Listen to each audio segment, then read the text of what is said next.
Hi friends, it's Jenny, and if you have not seen one of what we call our twofers from the Bead Box bargains, get ready. These are long videos. Beki is also doing one. In fact, it started with Beki.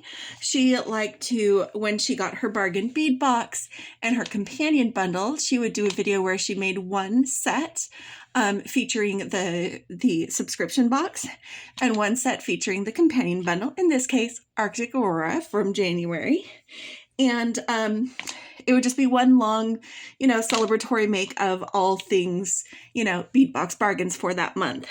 When I joined the channel, I started doing mine a little bit differently. So instead of doing one set for each, I do two sets that combine and borrow from each other, but in two different styles. So that's what I'm going to be doing for mine. Now, like a lot of things, this was delayed because of the ice storm. I was at my sister's house for a week. I did not have these boxes with me. So this needed to wait until I got home because then I could have my companion bundle. It was actually at my house waiting for me to come home. And so we're a little bit late getting to it. Some people might start receiving their February boxes already. There's already been a sneak peek, and it's possible that they have started shipping. They will ship out all of the February boxes by February 10th. If you sign up by February 9th, then you'll start with February's box. If you sign up on the 10th or after, you're going to start with March. There is a link to the Bargain Bead Box in this description, and if you use that link, then it does help us get our beads, but also there's a coupon code to help save you a little bit extra money. This is the best value for money Bargain Bead Box. They're only $24.95 or $24.99, I think. I think that one's a 99, $24.99, and it includes shipping in the US. So if you want to subscribe or check that out, those links are going to be below. But like I said, we're going to be doing a twofer, and this twofer is going to be a little bit longer than usual because it is also full set February. And Beki and I talked about it, and we decided we're doing full sets for our twofers, which is a lot. It means not just making a necklace and then earrings, but a necklace, earrings, bracelet, and a fourth item. Beki usually does rings for her fourth item.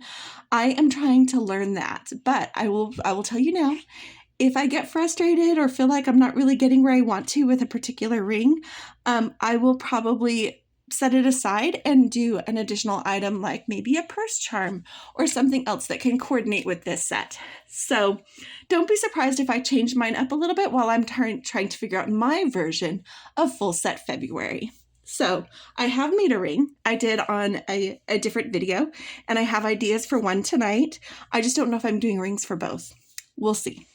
But either way, I thought I would go ahead and get started.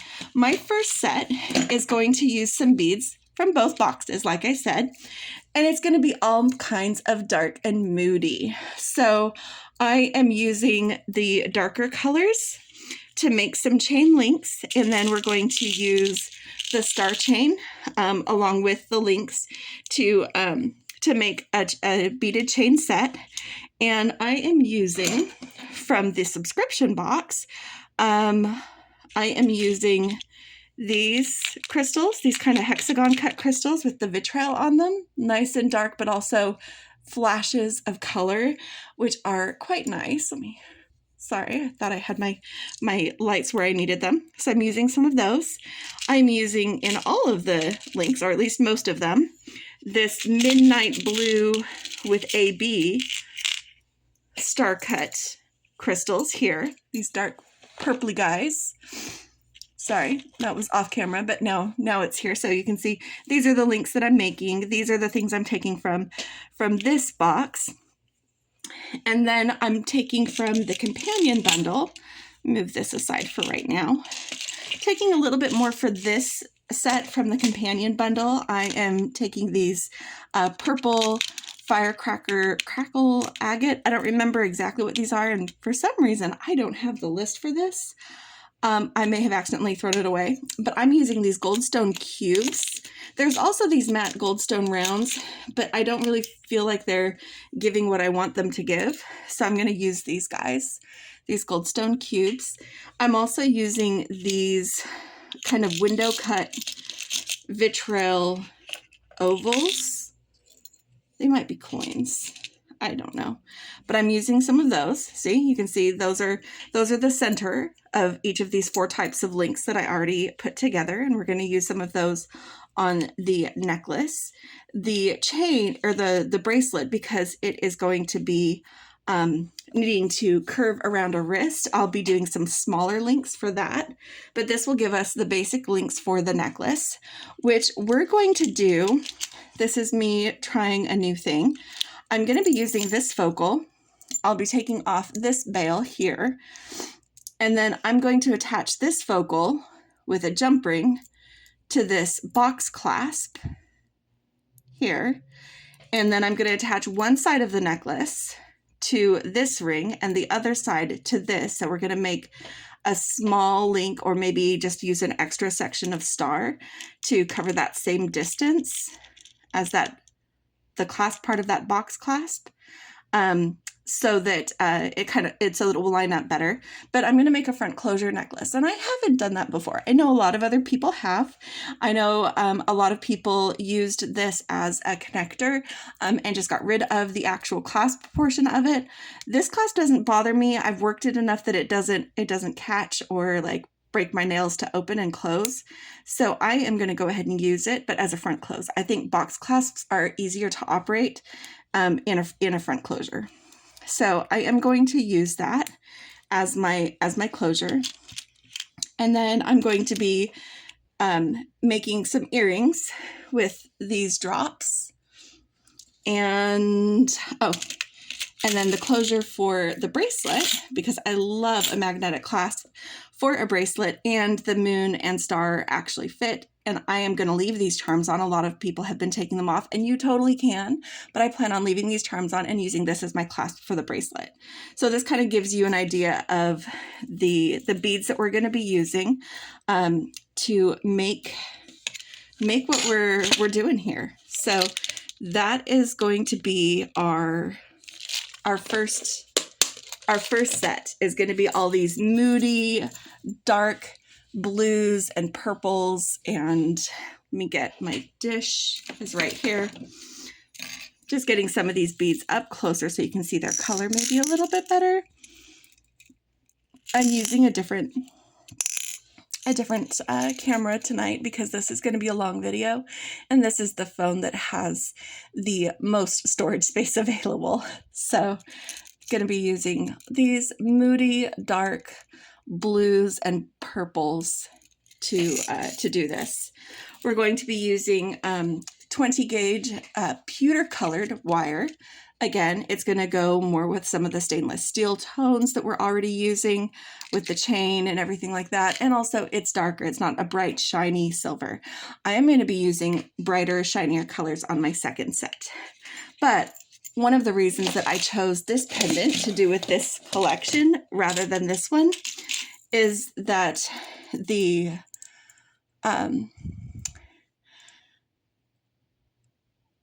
abalone.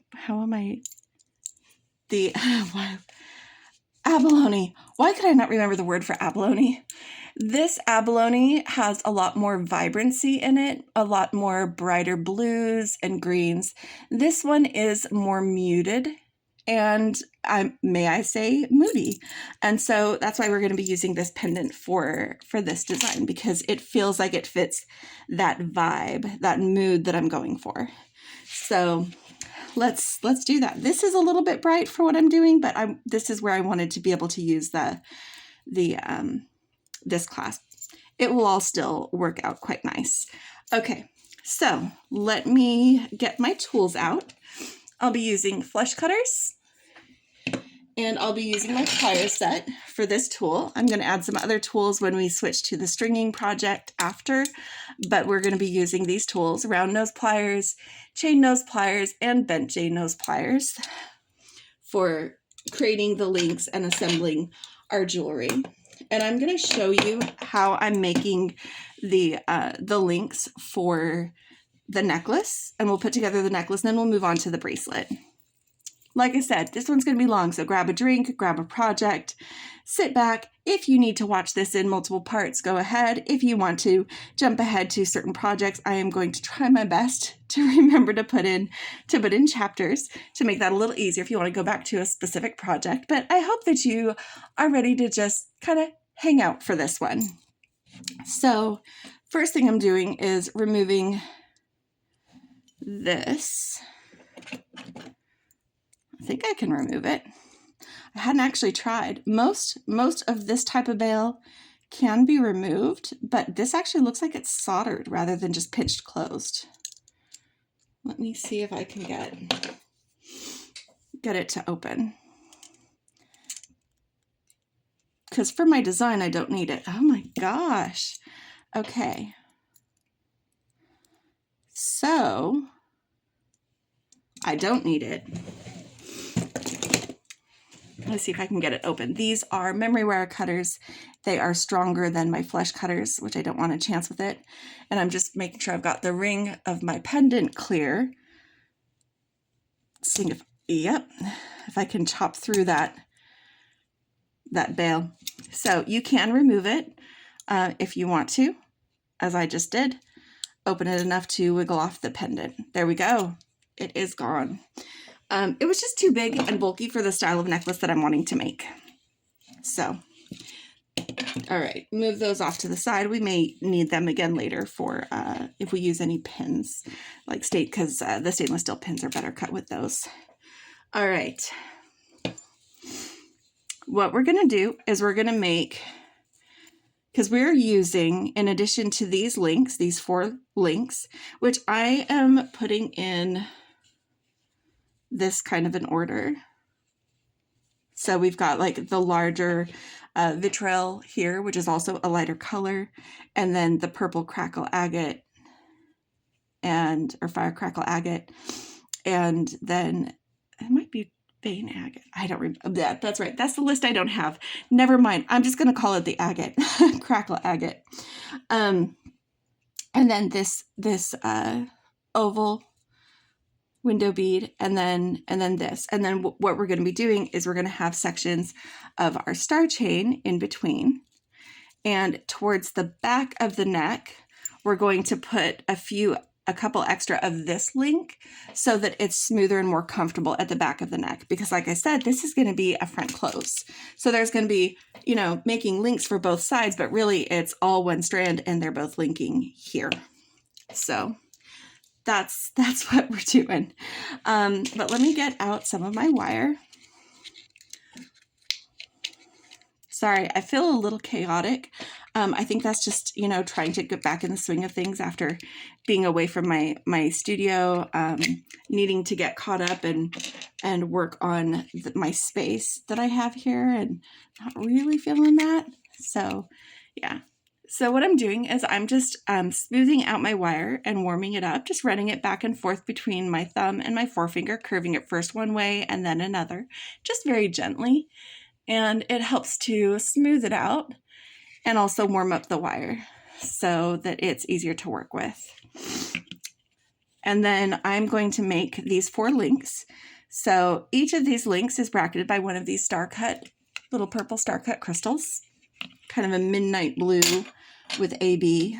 I don't know what color it's actually listed as. Actually, that one is from the subscription box. So I can say indigo. They're indigo AB. Yep. All right. And then one of these vitriol crystals. And then a star cut. And then for the next link, we're going to be doing a star cut, a purple crackle bead, and a star cut. And then again, star cut, oval.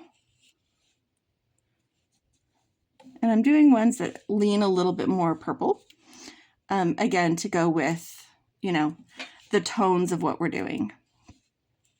And then our goldstone cube. I love goldstone. especially blue goldstone. And that's what this is. And it's so pretty and sparkly, and I love it.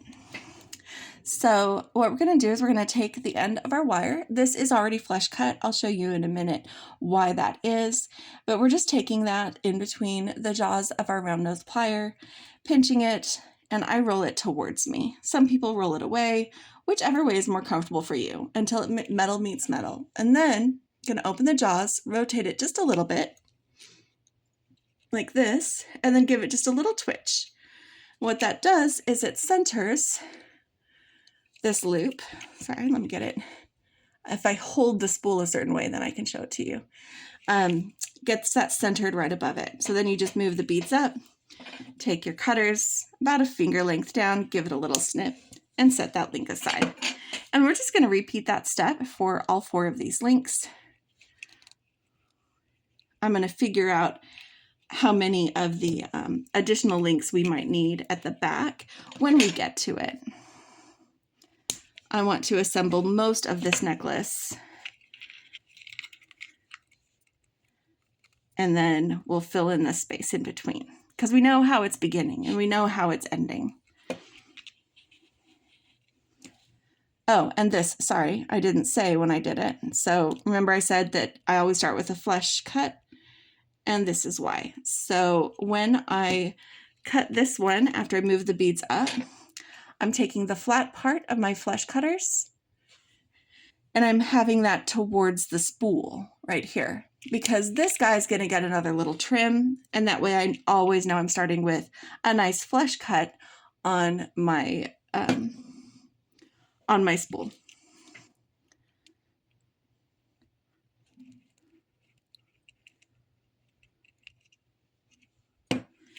All right. And then we're just going to take these links, and I am going to have these be parallel loops. So I'm holding this so that I can see the ring, and I can see right here that the solid part of the wire is to my right. So what I'm doing, because it'll open, if this opens to the left, then while I'm holding that ring, if I take the wire and I bend it just with my thumb and my finger, this is a dead soft wire, so it is easy to bend. If you want to use tools, you can, but I'm bending it to the right. That way, when I make my loop, both of these loops will open to the left, just to make it a little bit tidier. And I'm just doing that with all 4 of these loops. And see, that one twisted as I went to bend it. It's okay, you can straighten out the loops later. I will show you how. And then this one. And then this one. Just getting them ready. Okay, then I'm taking my flush cutters. Like I said, each of these is getting another little trim. And I'm just cutting it down to about 1 centimeter. See? Just kind of using my finger to measure that a little bit, figuring out where on my finger that is, and then going from there.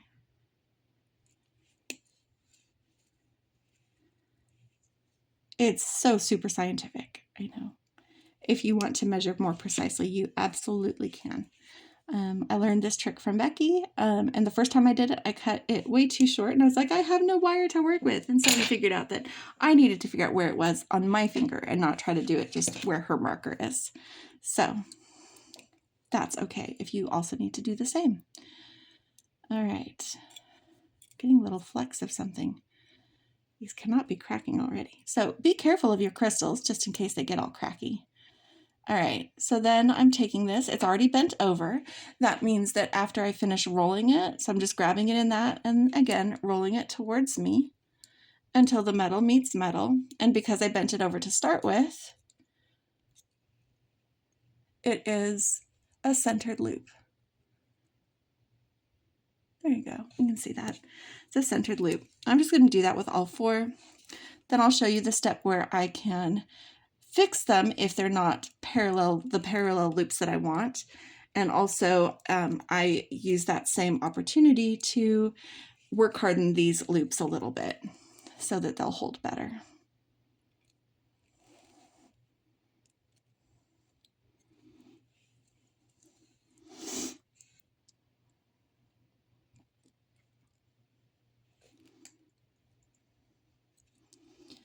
Okay. And what I do is I take my pliers, I've got my chain nose pliers and my bent chain nose pliers, and I just grab one loop in each and see how they're not quite straight. While holding it, I just straighten one of them so that they're parallel like this and make just like a straight line across. And I give them both a good little squish so that work hardens it without having to try to get my hammer right beside these crystals. See, that one was already straight. So I'm just work hardening it, giving them squishes. And then the last one. So I was pretty good. This one needs a tiny adjustment. See how it's a little bit off? Just move my wrist. There we go. Super easy. All right, so we have made our core links. Now what we need is I need to get, so Beki got some of this star chain as a freebie. And since I want just sections of it, I'm taking these shorter sections and cutting those if I can. Oh, that one got stuck. See, this is one I already cut. So I'm cutting them in lengths of 3 stars, and they have little oval rings between them. Those rings are soldered, they don't open. So I'll just be cutting them as needed to get to the chains. But because of the way they're formatted, this should work well with my links. So I am just seeing which of these links is longer. Okay, that one's definitely longer. And this one has a hanger on because apparently he got greedy. My link did. That's okay. That's probably the one. Yeah, we'll start with that one. All right, I'm setting aside the longest bit because I may not use it for this project. I definitely don't need to use all of my chain for this, but we do have this guy. And yeah, he just attached himself to this star because he could.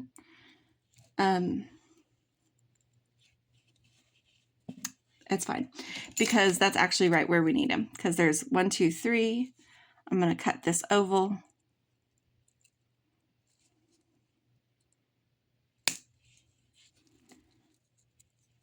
And then we have 1, 2, 3. And I'll cut this oval. And that happens to be right where that link is hanging on. So rather than open and close that link unnecessarily, he just drops right off there. So we've got 1, 2, I think I already had one that was cut. There we go. There's 3. I need at least 1 for between each. So I need at least 6 of these lengths, 3 stars, cut the oval.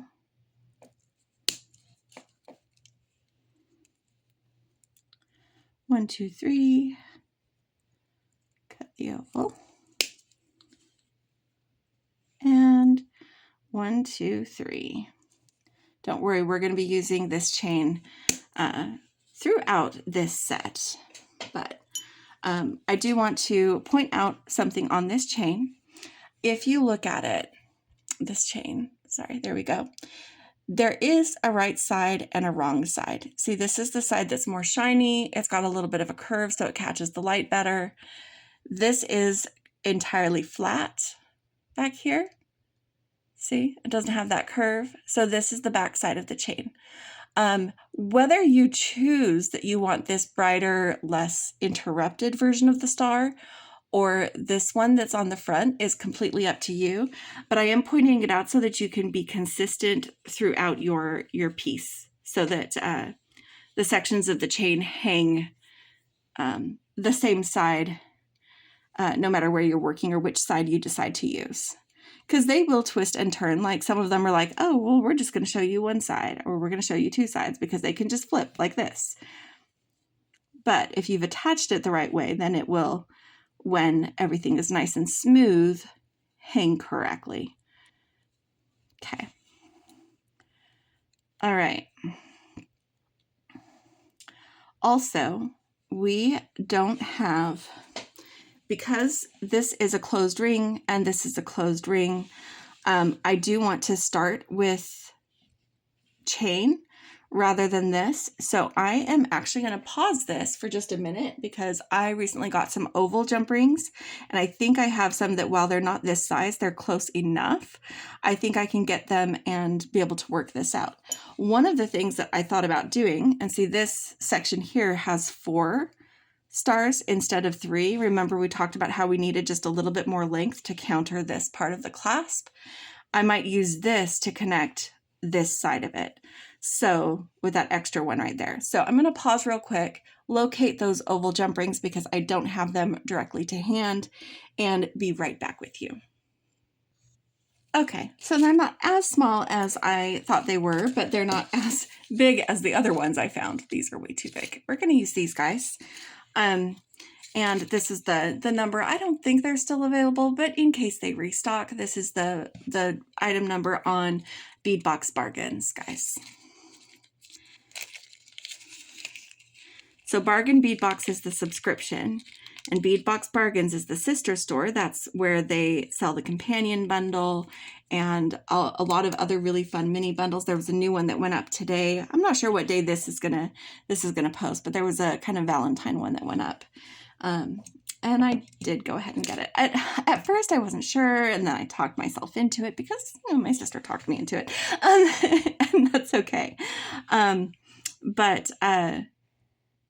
Yeah, so one of the really cool things, though, is if you are a subscriber to the Bargain Bead Box, you get a 30% off coupon that can be used on the companion bundle and any other purchases you make at the Bead Box Bargains store.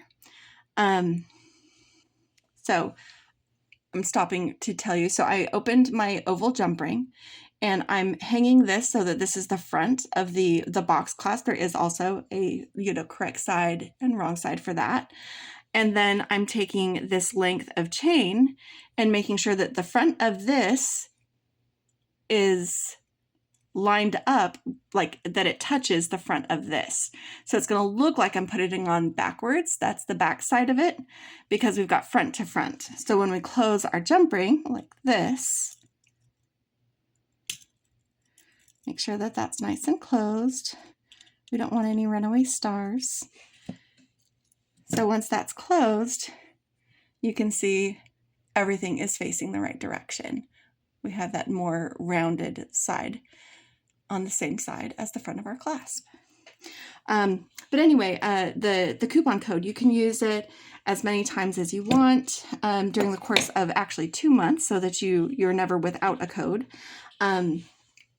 And then, but there are sometimes certain bundles or sales that are so deeply discounted already that occasionally you can't use it, but you can use it for most of your purchases, certainly all of your regular price purchases, as well as, you know, things like the companion bundle. You can always use it on the companion bundle.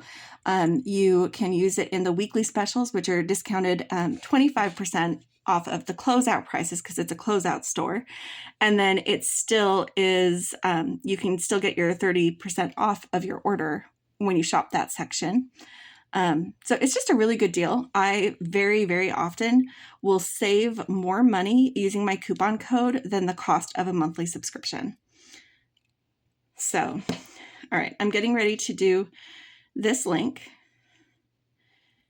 And I'm just making sure, like when I'm holding the link like this, the back of the chain is on this side, the front of the chain is on this side. So when I add this chain, I'm making sure that the back, oh, no, I want to do that differently because I made sure that my links are nice. So I am changing this. I am putting it so the front of the chain always goes towards the solid side of the loop. That was the whole purpose of doing that, so that it can look nice. All right, getting this closed back. Okay, so this is the front side here. And that means that the link is going to, you're not going to see the end of the loop. You're going to see the solid line of the wire. Okay. And doing the same thing here. Adding this on, making sure the front of the chain, the front of that star is towards the closed side of my loop. And then the next one I'm doing is this guy. And it doesn't matter which side I do first, but again, I'm just making sure that I'm putting it on the consistent, hold on, to do this with my right hand because I was getting all turned around. There we go.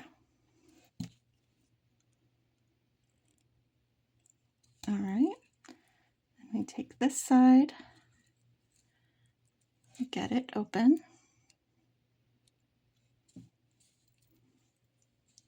That's the one that has 4, setting it aside because it has 4. And I do need to cut a little bit more chain, but that's okay. I have, like I said, plenty of chain. Now, if you did not get any bonus chain, it is possible that you might not use the chain in all of the elements of this design.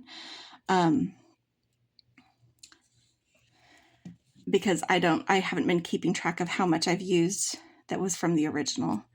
And I do plan on using it in the bracelet and earrings, but you can very easily adjust those designs to leave out the chain and still have a very lovely set. So don't worry about that. And you can always use fewer links, star links, as you go if you want to. Oh, almost did the wrong thing. Adding this.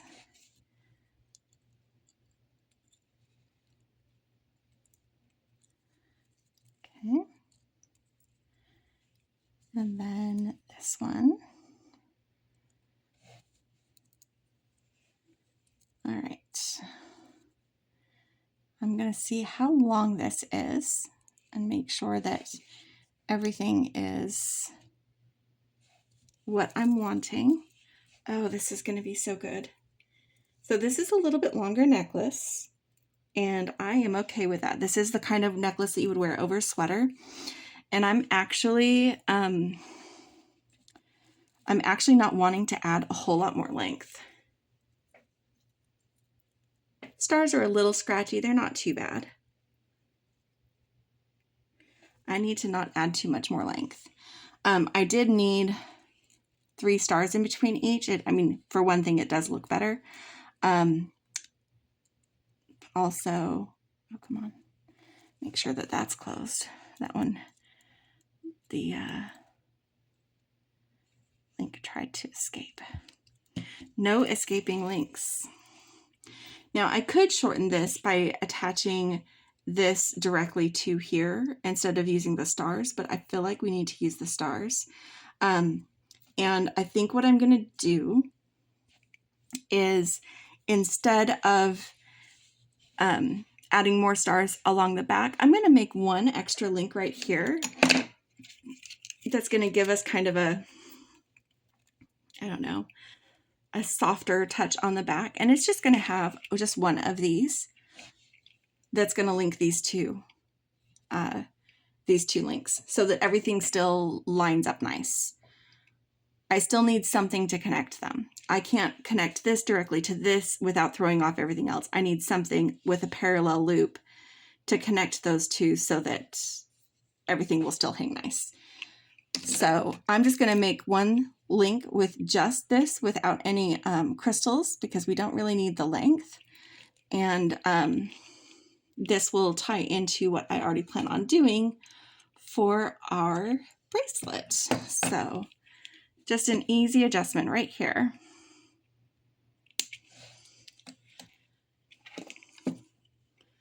Get this guy.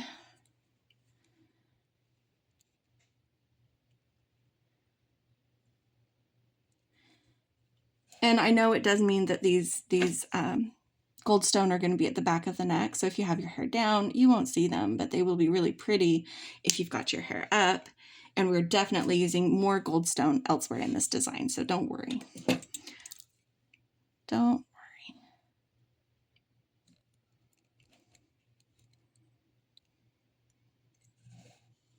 worry. All right.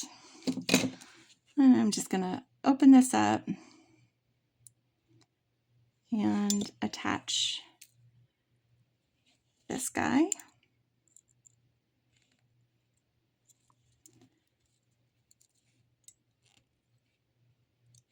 Forgot to work harden, so I just did a little squish. Then we attach this guy, and I'm just making sure that I'm doing that consistent side. So like up is up with my links. We've got this is up and that is up. Okay. For the goldstone links. So then so this is at the back right here. So we have a little bit of a break from the stars at the very nape of the neck. Okay. And you can do this differently if you want to. You can use some regular chain, smaller beads. There's a lot of different ways that it can handle this. So then we've got this. Make sure that's to the front. And then we're just going to come back down the other side, following the same pattern. I do need to, as I said, cut some more sections of the three link sections. We just need a couple more of those because I did decide to use the chain right at the clasp. Feels appropriate. Like I said, this is going to be a longer necklace, but you know what? That's on trend for this year. Also, there's the possibility of layering with my designs, and different lengths gives us that possibility.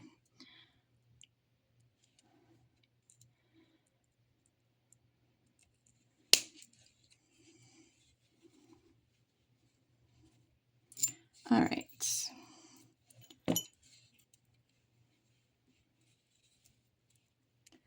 Here we go. Get these other guys added on, like I said, in the opposite of what we just did. So we're going for the window bead.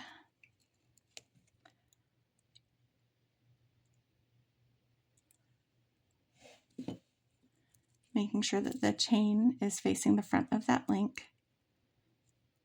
Since I made my links to have a front, may as well use that to make sure that I've got my chain oriented the correct way. See?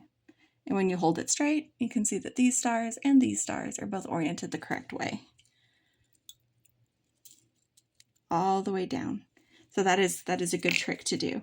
Make sure you use parallel links and that your links open on the same side.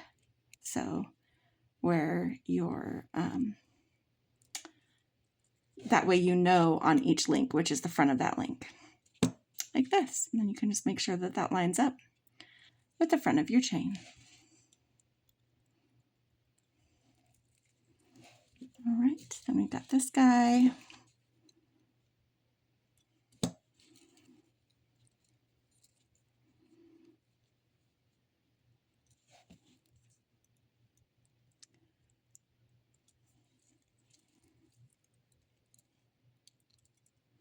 This is one of Becky's favorite things to make each month.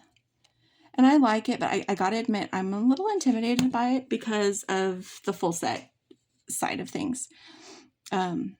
Becky says I can't say I'm new anymore. But there's still a lot that I'm learning, and while I might have good ideas, I might not be able to implement them very successfully all the time. There are a lot of things I do well. But you know, the normal apprehension when you are learning something new or trying something new definitely affects me as it does any artist. Our medium is beads. We're artists. Okay. Oh, no. What did I do? That's three. That's three. Where did my section go that had 4? I had one that had 4, didn't I? I swear I had one that had 4. Where did it go? There it is. Whew. Okay. And it's okay. I cut one extra length because I forgot that this counted as one of the ones I needed. But we're to the point of attaching that one, and I didn't have it, and I was a little concerned. Okay. So this is the last bit of chain coming down the other side of our necklace. So here we have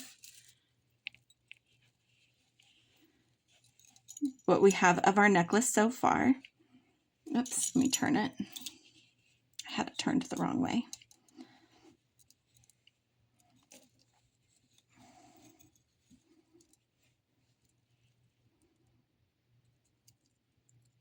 And sometimes the chain will just do that. It will just turn.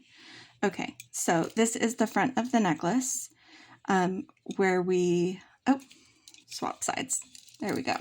Now that's right. Now that's right. And these little guys, they'll be kinky and work out later. The point is we need to make sure that we're attaching, I have to actually smooth it out because I need to make sure that I'm not just doing the right side of that, but that it hasn't twisted twice. So I am getting all these little kinks out and making sure this is the flat top part. An annoying step, but it is an important step. Just to make sure that it's right, that a couple of kinks doesn't make your necklace just twist.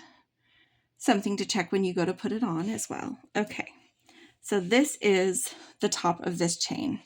We'll attach our pendant here in just a little bit, but what we want to do is we want to take my other oval jump ring, which I literally just had. There it is. All right, so this is our oval jump ring. And we are attaching this so that the ring, here's the front of the ring,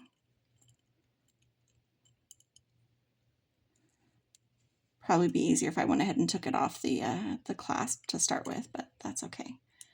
So there's the ring, okay.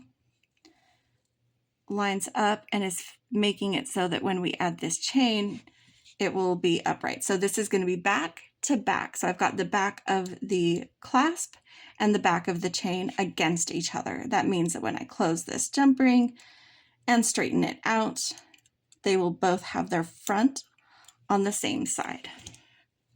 See? So now we've got the front on the same side, and that should have added, oh, it's almost perfect, guys. Almost exactly the length that I needed to make these links line up. Look at how close that is. I don't think I could make it any closer. So I'm taking that as a win. Let's get another one of these jump rings and use it to attach this pendant to the clasp. And then the necklace will be done.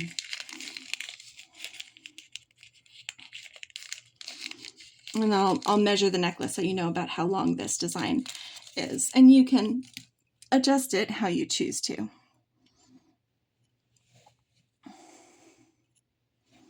All right. Okay, same thing. I'm putting the pendant on first. So here's the back of it. And I'm making sure that when I attach this, I'm attaching the back of this so that the back is against the back. See? Back to back. So that when I close this, oops, let me redo that. I want the opening of my oval jump ring to be at the back. So I'm actually taking this and I'm putting it so that, right. It's an oval. It will move. It will move. It's fine. It's fine. Everything's fine. I was overthinking that one, guys. I'm like, wait a minute, I'm going to close this and then it's going to be on the wrong side of it. It's only because I'm closing it while it's like that. So right now, the front of that that O-ring is on that side, but it can move. So I'm just moving it. And if it undoes this movement, it's fine. There we go.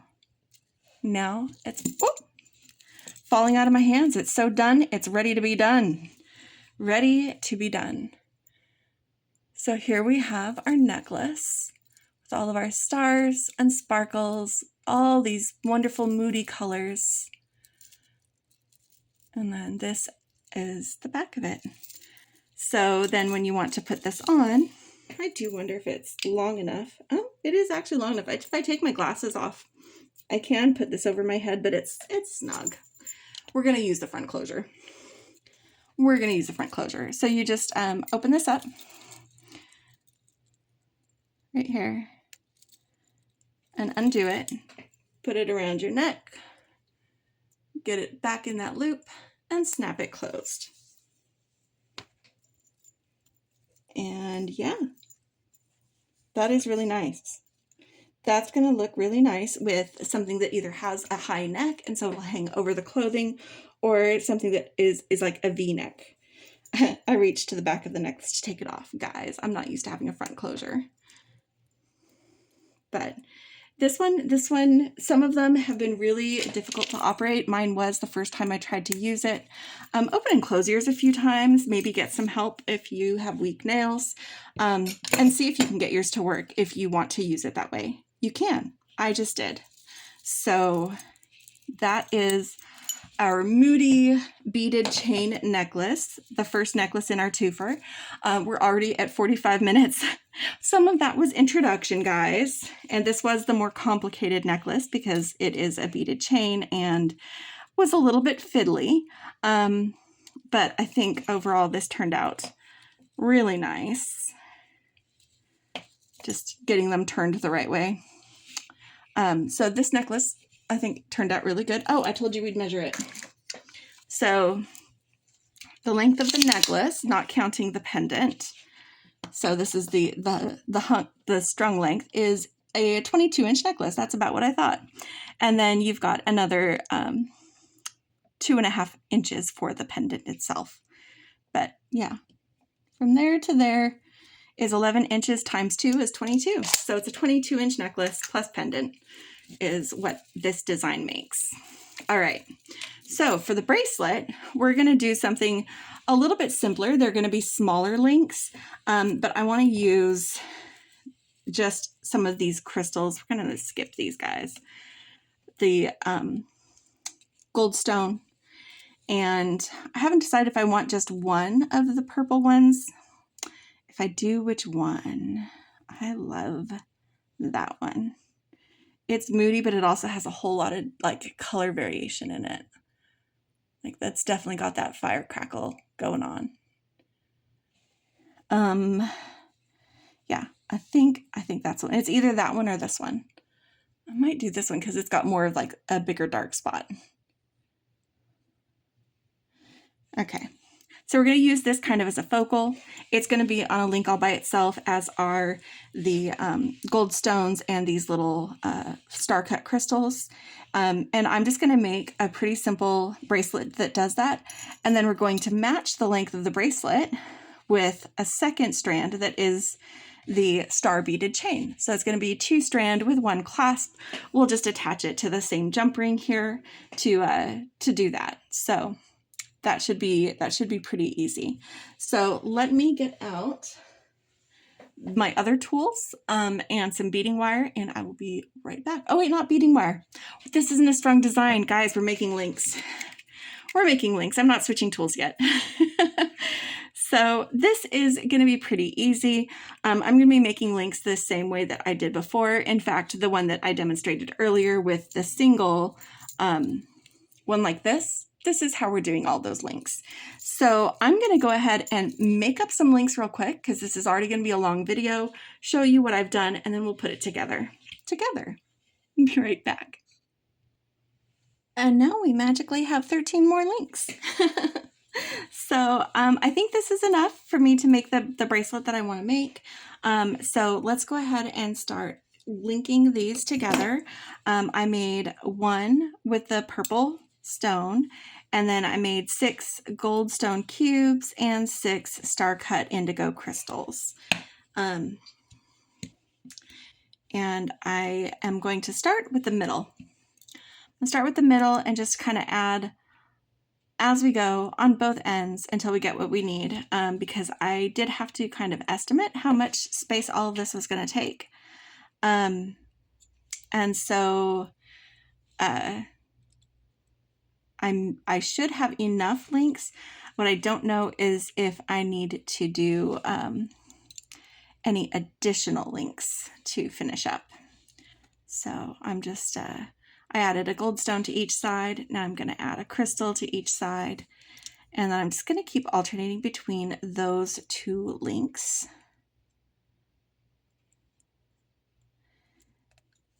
And I usually like to do my twofers like all in one night, because for me, I like to get it done. I think I get the creative energy going and then I keep going, but it does get a little bit late. And I was realizing while I was paused and making these links, it is currently like 3:30 in the morning, guys.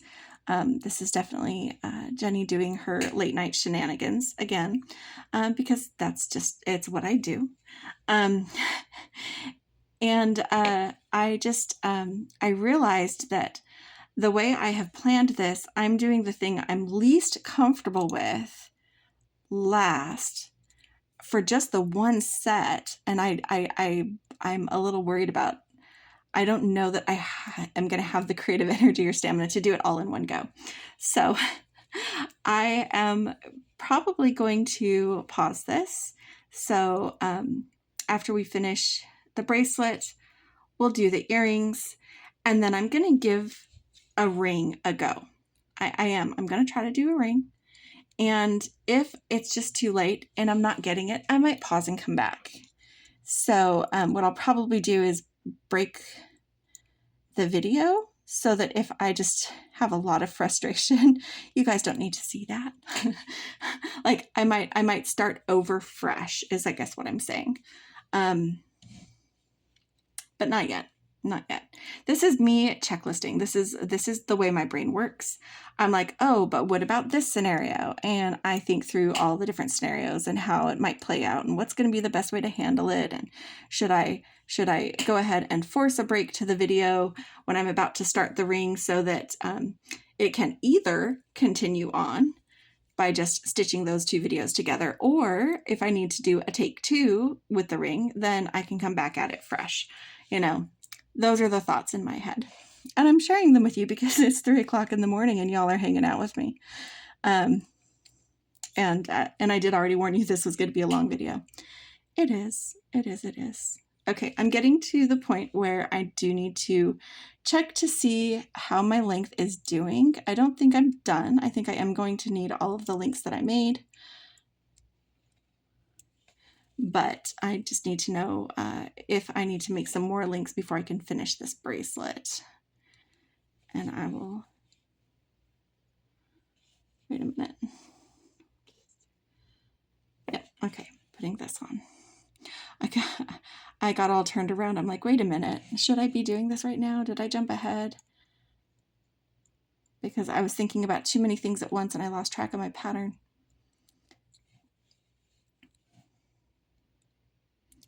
Yeah, I tried to jump ahead, but that's okay. I'm still doing good, and this is going to be a pretty necklace, or a pretty bracelet. Look how pretty that's going to be. Okay, I need to get this one on the other side.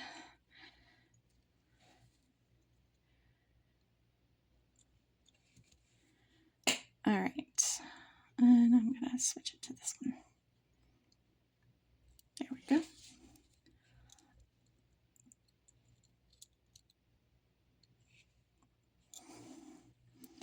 Making sure that my loops are closed. This one has a little bit of a gap, and so I'm fixing it. That's one of the reasons why I put it on this side, because it is not connecting to a jump ring. It's connecting to another 20 gauge link.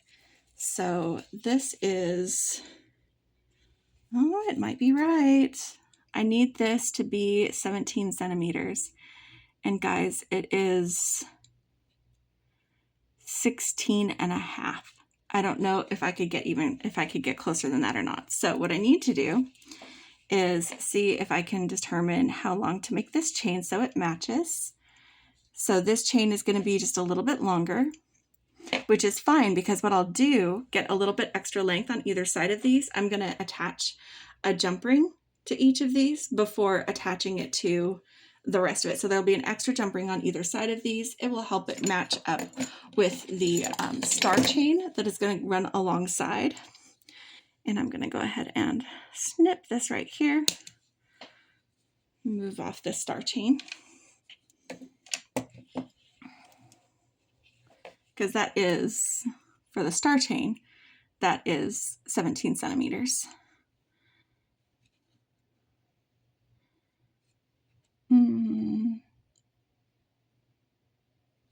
I think. Gosh, I hope this is going to work. Okay. If not, I have more jump rings. I can always add more jump rings.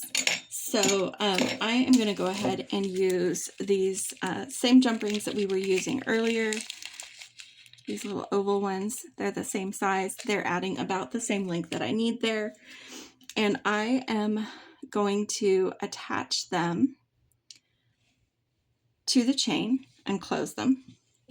And then I'm going to use the jump rings on the clasp to attach both chains together. And if the bracelet needs more length overall, I have these other larger ones that we can use a combination of these other oval jump rings to get the job done. But I do want to add a little bit of length to each of these.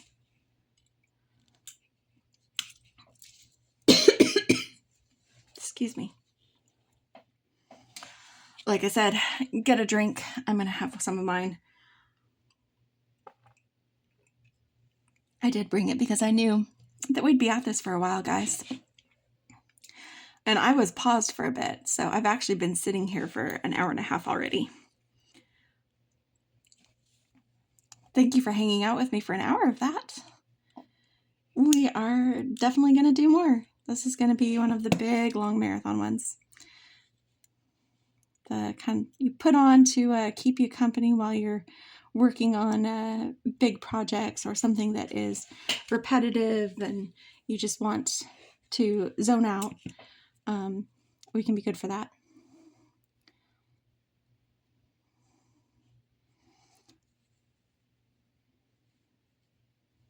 Okay. I'm looking at the construction of these and where the dangles are, and I'm actually considering using the jump ring that the dangle is on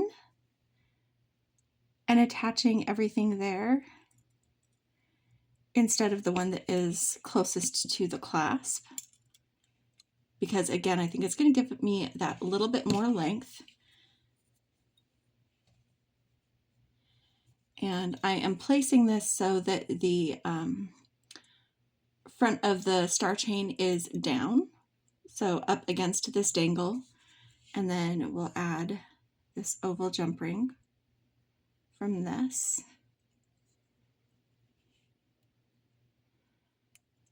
Okay. Closing that jump ring, making sure that it's nice and snugly closed. Okay. It makes it so that the dangle doesn't dangle as much, but I don't know if that's a problem or not. I can always adjust it. Okay. So then I need this other side open, but first I'm going to lay my chain without it being twisted so that I can get it so that it's smooth along that length and not twisting on me. Okay. All right. And then I'm doing the same thing. This is the jump ring that has the moon on it. Opening it.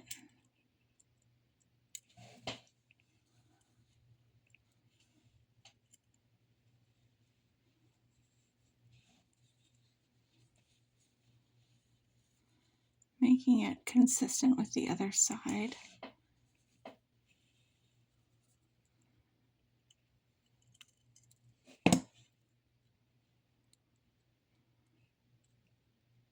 It doesn't really matter which way, just that it's consistent between the two directions, because the direction of that chain is going to be determined by just which side you attach it with. And then we've got this. And again, making sure that that's not all twisted, that that's fairly even. Let's see if I did it. Let's see if I did it. So we've got our bracelet here, and I want to turn it this way, I think. Hold on. Attaching to my pliers. Okay, so do it this way. There's my bracelet attached. I'm checking my magnetic clasp. You want to do this to make sure it's not going to pop open. I do like my bracelets to fit a little bit. No, this is actually about how I like it to fit, where you can rotate it easily on the wrist, but it's not going to roll off. Look, guys, I did it! I did it! And we still got our dangles here, which I do like. I know that a lot of people took off the dangles. For me, they don't get in the way of the magnet. They're hanging far enough away that they don't. And they definitely fit with the vibe. So we've got our bracelet and our necklace. Let's move on to our earrings. So the earrings are going to be quite a bit simpler. I actually need to pause for a moment because I need some ear wires that aren't here, because we are using the darker toned like pewter and stainless steel colors, and my go-to wires are a bright silver. And I know that I have gunmetal, but I know that I have some stainless steel as well. I just need to locate it. Give me a moment. Okay, I have my stainless steel ear wires here, and the simplest thing would be just to use a jump ring or even just the ear wire itself and attach it to this abalone drop. But I wanted to incorporate our star chain again, and I thought it would be nice to have a small dangle at the end of the star chain. Oh, do I want to do that though? Okay, so this one has a little oval ring that I'm taking off. Okay, just getting that out of the way. I was just going to use these pins to do it, but they're going to be really weak, and I don't want to use big stainless steel pins. I could use some oval jump rings, that I think that would make them a little bit too long. Let's play, guys, because what do I say? I always say don't forget to play. We're going to play. Okay. I'm going to play around with one earring. We'll try it. If we like it, I'll make the second one off camera. But let's do this design together, because I want to kind of play with this idea a little. That's going to get us kind of a graduated length. I'm going to go ahead and put these star cut crystals, the indigo crystals, on this length. And I'm just going to cut this down so that I can do like a little rolled loop at the top. I don't want it to take up that much space because we're going to be using the oval jump rings to attach it to this wire. I don't want to try to wrap onto this wire because I just don't want to mess with that at 3:40 in the morning. But what I'm going to do is I'm going to take this and I am going to pinch it between the ends of my wires. And instead of just rolling it until it comes back and meets the metal, I'm going to continue rolling it until we get about, say it's getting a second roll right here.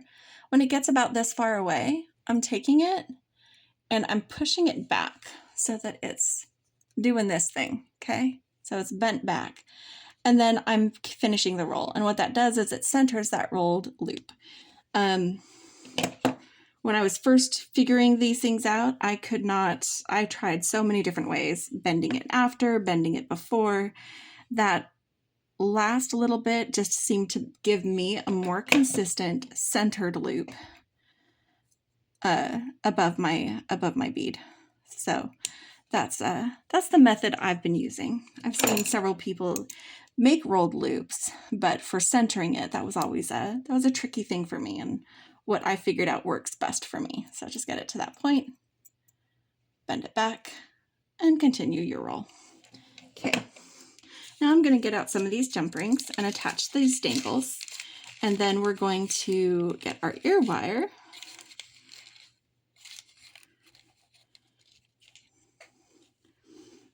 and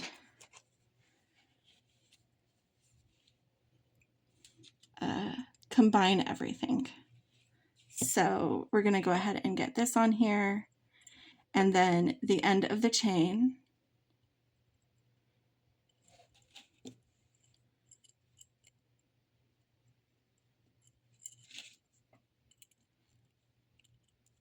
Okay.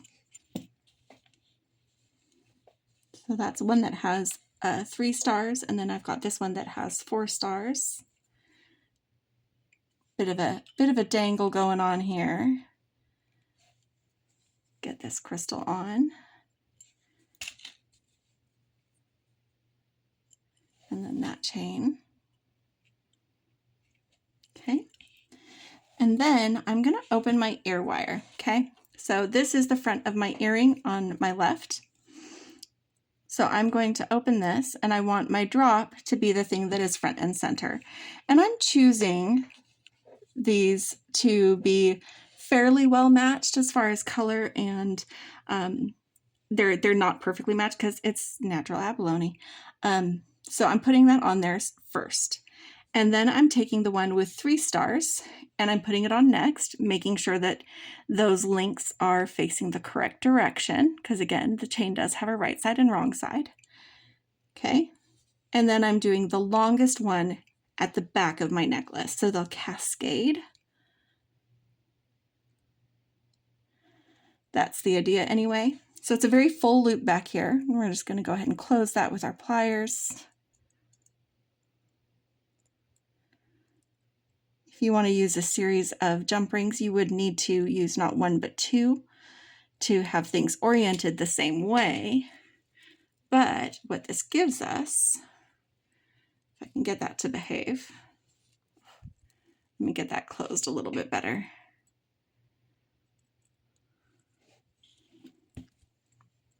It's tight. It's a small hole. You can do custom ear wires where you can make that a larger hole to start with. Or like I said, you can use a couple of jump rings. But this is the earring. What do you think? What do you think? It is a little bit awkward there behind the abalone. It keeps wanting to kind of twist off to the side with those stars right behind it. It's trying to choose one side or another, but it still kind of cascades and does its thing. You could shorten these by 1 star each, and I think that that would still work because we added the dangle. When I was first calculating how many stars to use, I was thinking in terms of just doing the chain and doing like 3 and 4. But you could shorten those by 1 star each and bring them up. You could also, so this is feeling really awkward back here. Let's tweak this, okay guys? Let's tweak this. I am going to do 2 things. One, I am going to go ahead and shorten, well, do I want to shorten these?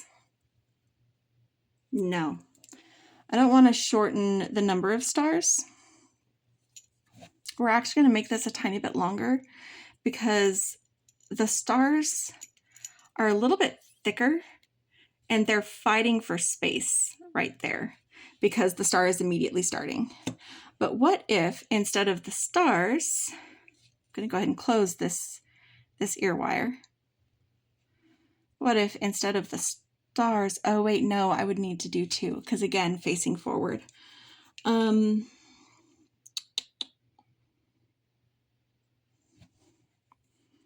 this is the earring just by itself.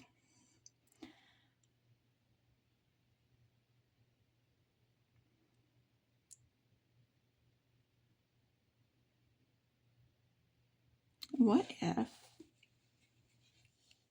Okay, this is really just me playing around and experimenting at almost 4 o'clock in the morning because, you know, that's when you do, right?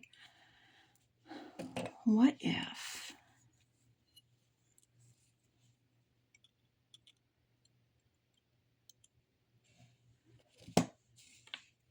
these two were on the same jump ring?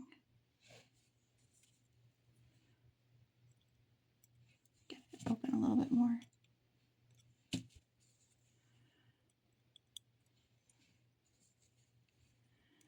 And instead of that jump ring attaching to the ear wire, and so needing a second jump ring, what if that jump ring actually attached to this? So front.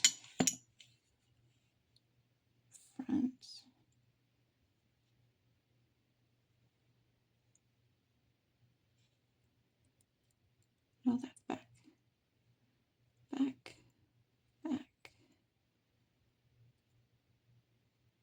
Which means front to front. Okay.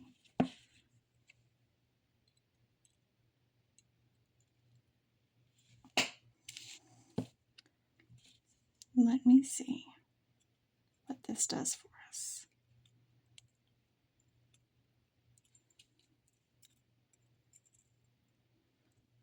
Only works if we actually get that jump ring closed.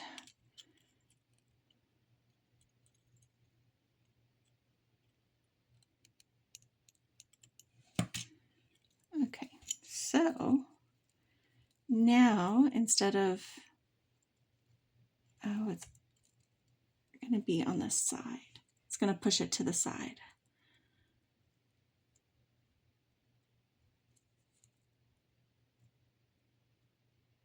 I'm on the right track, but I need to balance it.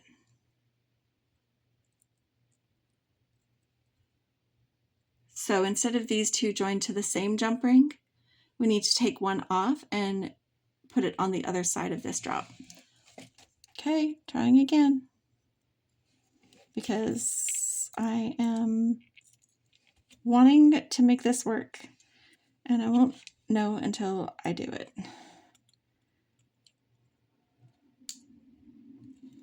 Okay.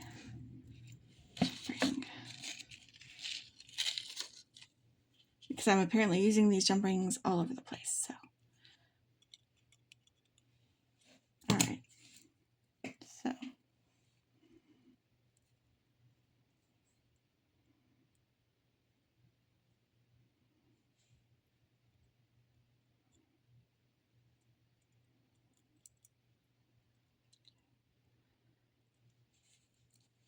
And I want this to be front, so I go back.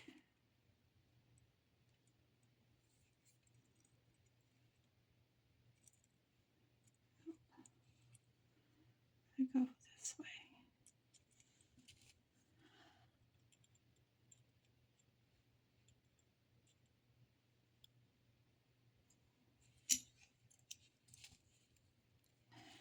Okay, here we go. Does this work? It does work. The stars can come in the front. I have less control over which direction the stars. Yeah, and that one is wrong. One of them is backwards. That one is. So I have less control over what hangs in front. So the stars can cover the abalone. And I don't like that.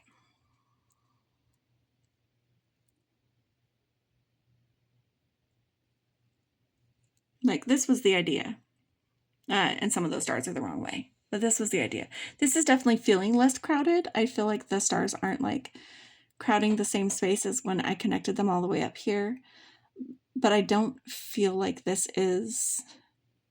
Honestly, what I thought about doing was, instead of linking them to the circle, like linking them back behind. But I don't think that would fix it.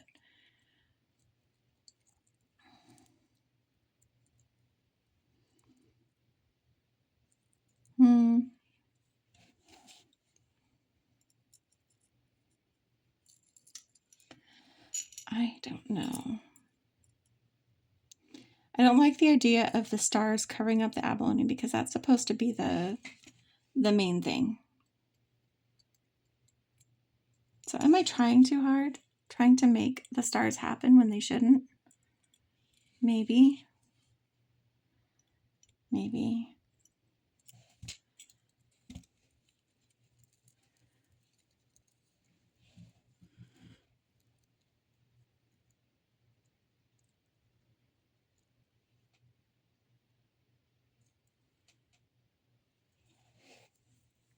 See how it feels in the ear.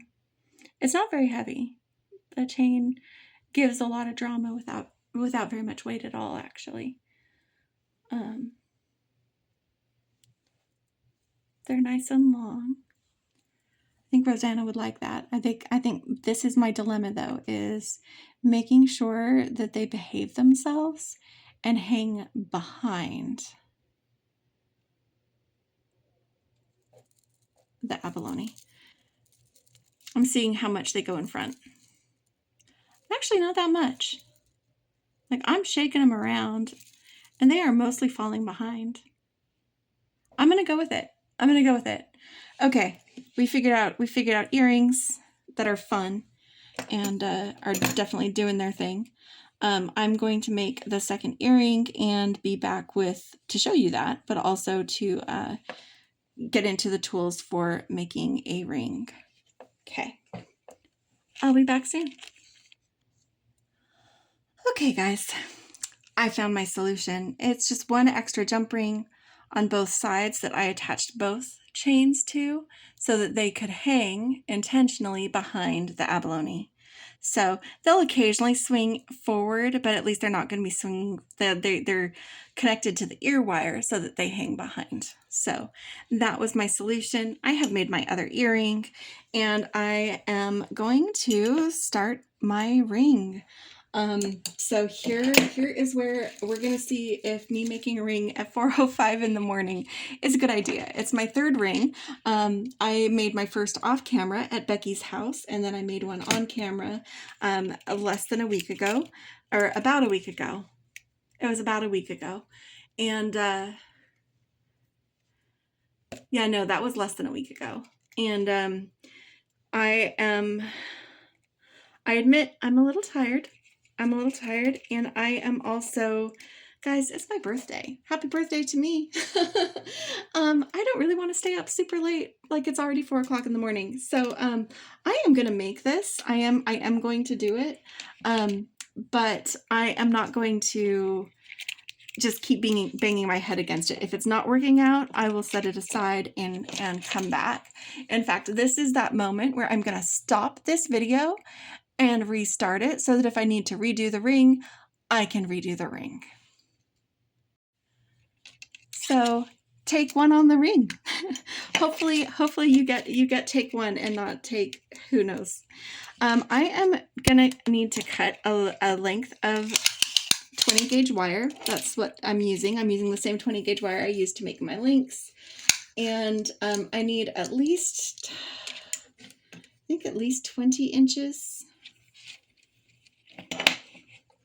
Is what I'm thinking. Yeah, I may not need all of this wire, but I'm gonna cut more rather than like, oh, I only need like 6 inches, because I need more than 6 inches to make a ring. So I have about a 20-inch length of wire. I am off camera right now, smoothing out my wire, getting those kinks out. There's gonna be enough of that going on when we're actually making this ring.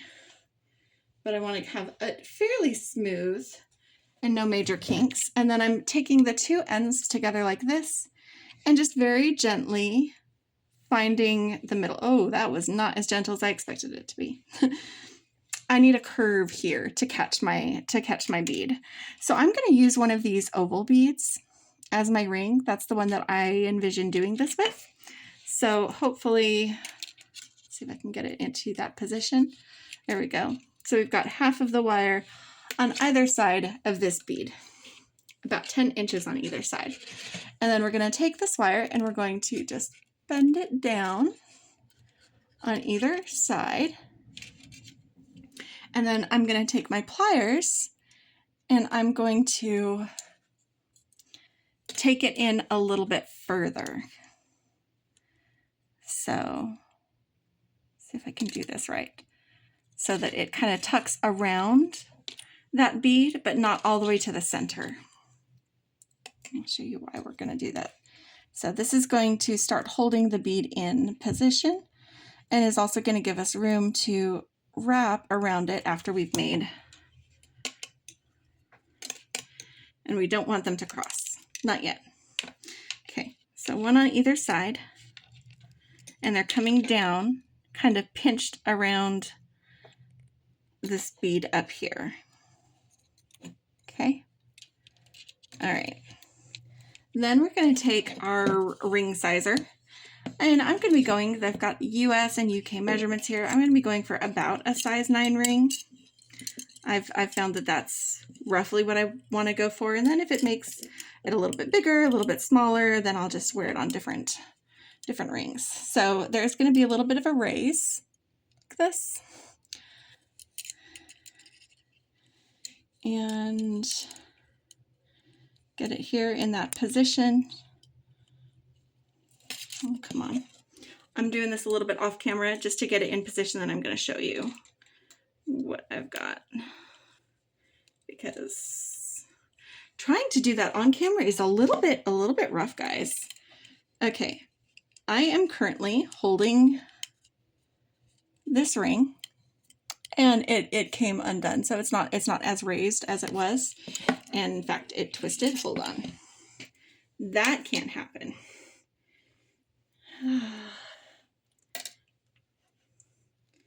You know, that whole, I might need to take another stab at this if this wire gets too mangled. Just trying to get this first bit done, I will definitely need to. So, all right, getting out. It did this weird thing where instead of bending under, it bent back, and it's just really screwed up that side. So I have my nylon jaw pliers out, trying to get this straightened back out to see if I could do it. If I work this wire too much, I have to start over. So I'd rather not, because all of this is weakening the wire a little bit. Okay, so like this, and like this, and then maybe I did this bend wrong. Maybe I needed to do like this, maybe, to bend it back out. And that's where I got wrong. I did this once before I left Becky's house. I did my ring that I made last week, was a little bit different because it was a different shape bead. So I was doing it a little bit differently. So I've kind of made a little bracket shape. Holding this on the 9, and then I'm taking one side of the wire around behind and crossing under that bead. Okay, and then the other side of the wire around and crossing under the other side of that bead.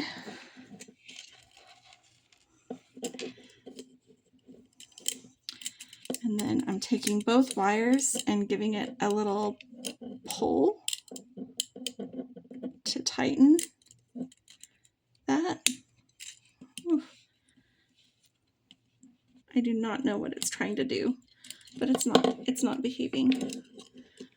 Okay, I am going to go ahead and get out. So that's what I was using to measure. I've got this wooden mandrel, and I've got my nylon hammer. And I'm going to work hard in this loop so that it at least stops fighting me, at least not as much. And so if this gets noisy, you can go ahead and mute me. You'll be able to see when I stop hammering. I will try to remember. I said I was going to do it last time and didn't. I'll try to remember to wave when it's clear. But I'm just going to bang against this wood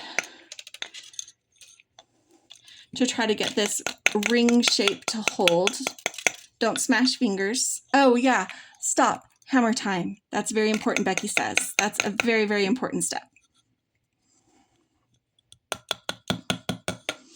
And I think it's getting too big, but I'll check that size again here in a minute because it is just sliding all over this.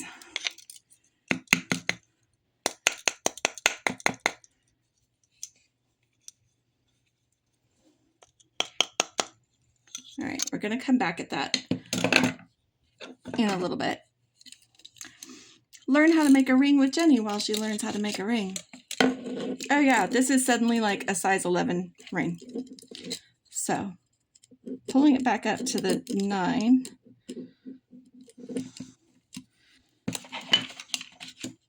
Seeing if I can tighten it. Well, you know. Okay.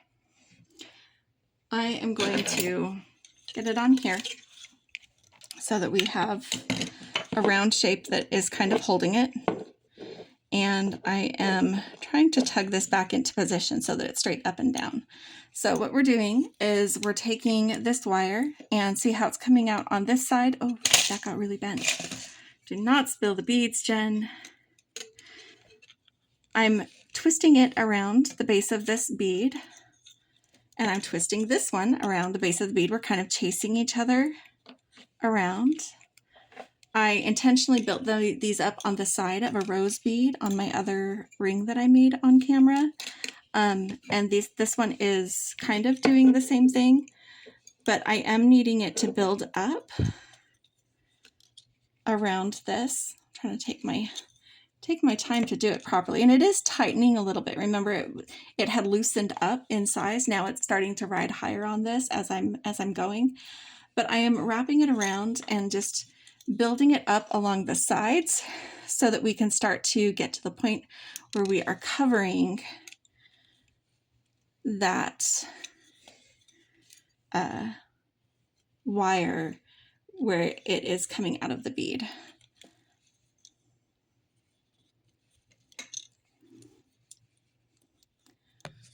It's going to be a little bit of a messy wrap, but if you take your time, then you can get it fairly smooth.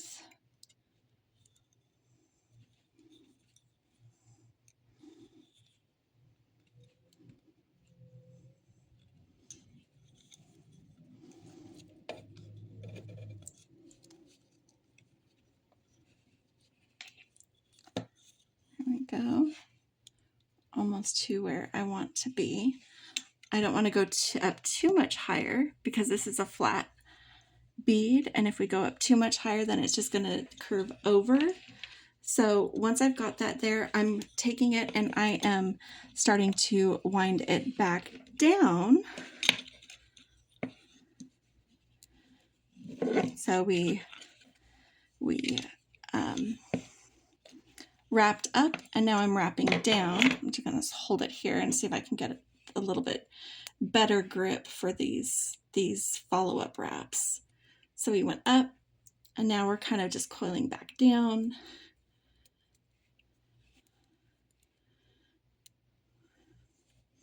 And building these up around this guy until we get back down to where we were.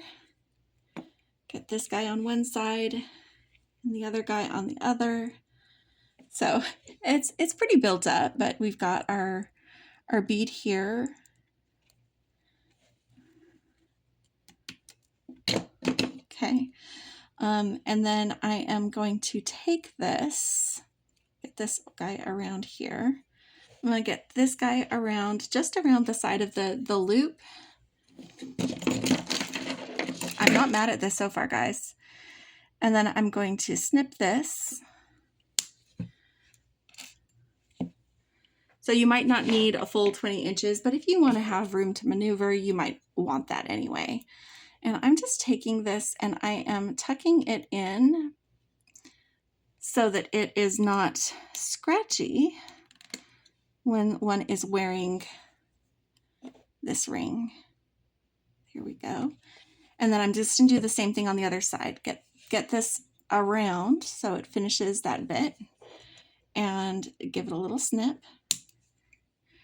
And then we're going to just take it and tuck it in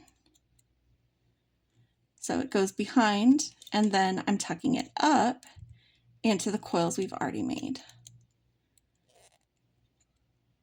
So that again, when you're wearing this, it's not scratching you. So yeah, this ended up becoming a little bit smaller ring than I wanted it to be. Let's see where I can make it fit. Watch, it's gonna fit on the ring it shouldn't fit. Yeah, of course it fits there. That's where I wear my wedding ring when I wear my wedding ring. I don't always, but it does fit here too. So guys, I did it. I did it. So this is the first of my 2 sets. The second one is going to be a little bit simpler because it is going to be a strung design, but I am going to get some sleep before I do that one. So let me just take this off and we're going to have a look at set number 1 and get this turned the right way. There we go. I can't believe I did it. I did it. That turned out not so bad, guys. Not so bad. That ring. You can see a little bit of the wire that ended here. Just getting some finer point. Scratch that a little bit. Just to make sure that that gets tucked in and stays tucked in. But yeah, it's not scratchy. It's not scratchy. I can definitely wear this ring.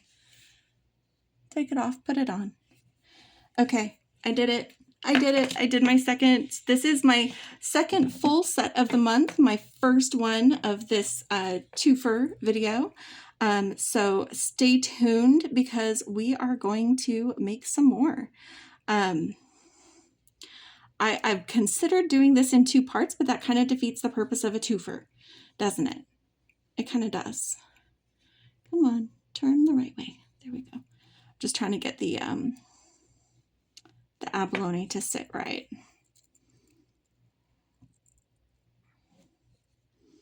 So there's our earrings and our ring, and then our little 2-strand bracelet. Guys, I made jewelry. I made jewelry. A lot of it. And I'm not done. I'll see you in just a minute. Hopefully I will have had a little bit more rest by then. That's the plan. All right. Be back soon. And I'm back. Oh, I was going to put this on. I was just getting ready. As you can see, the lighting has changed a little bit. We've got a little bit of daylight. I do often record at night, but you know, when I can record during the day, I do. I've started to get some things out to do our second set for this video. This is going to be my 3rd set for full set February. And where we went kind of dark and moody for the first set, I wanted to definitely lean into lightness and sparkle and kind of the light and bright aspects of this this monthly box, the Arctic Aurora and the companion bundle. So you'll see elements from both in here. I like to mix it up. And just so you know, I did have a good birthday. I had a lovely birthday, but then I wasn't feeling well for a couple of days. So while I did have some things that I recorded, we did cancel our late night beading, and it has taken me a little bit to get back to this. But here it is. It's the end of the weekend. This, like I said, is going to be a long video. It already is. But I wanted to finish this. I wanted to finish this because we actually already have, or I posted the video, our next box. And I have definitely not done enough with this.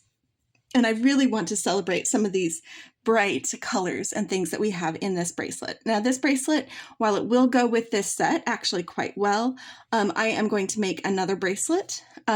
Maybe they'll stack. That could be kind of fun. Make sure that I make the bracelet in a different way so that they can be a nice matching pair.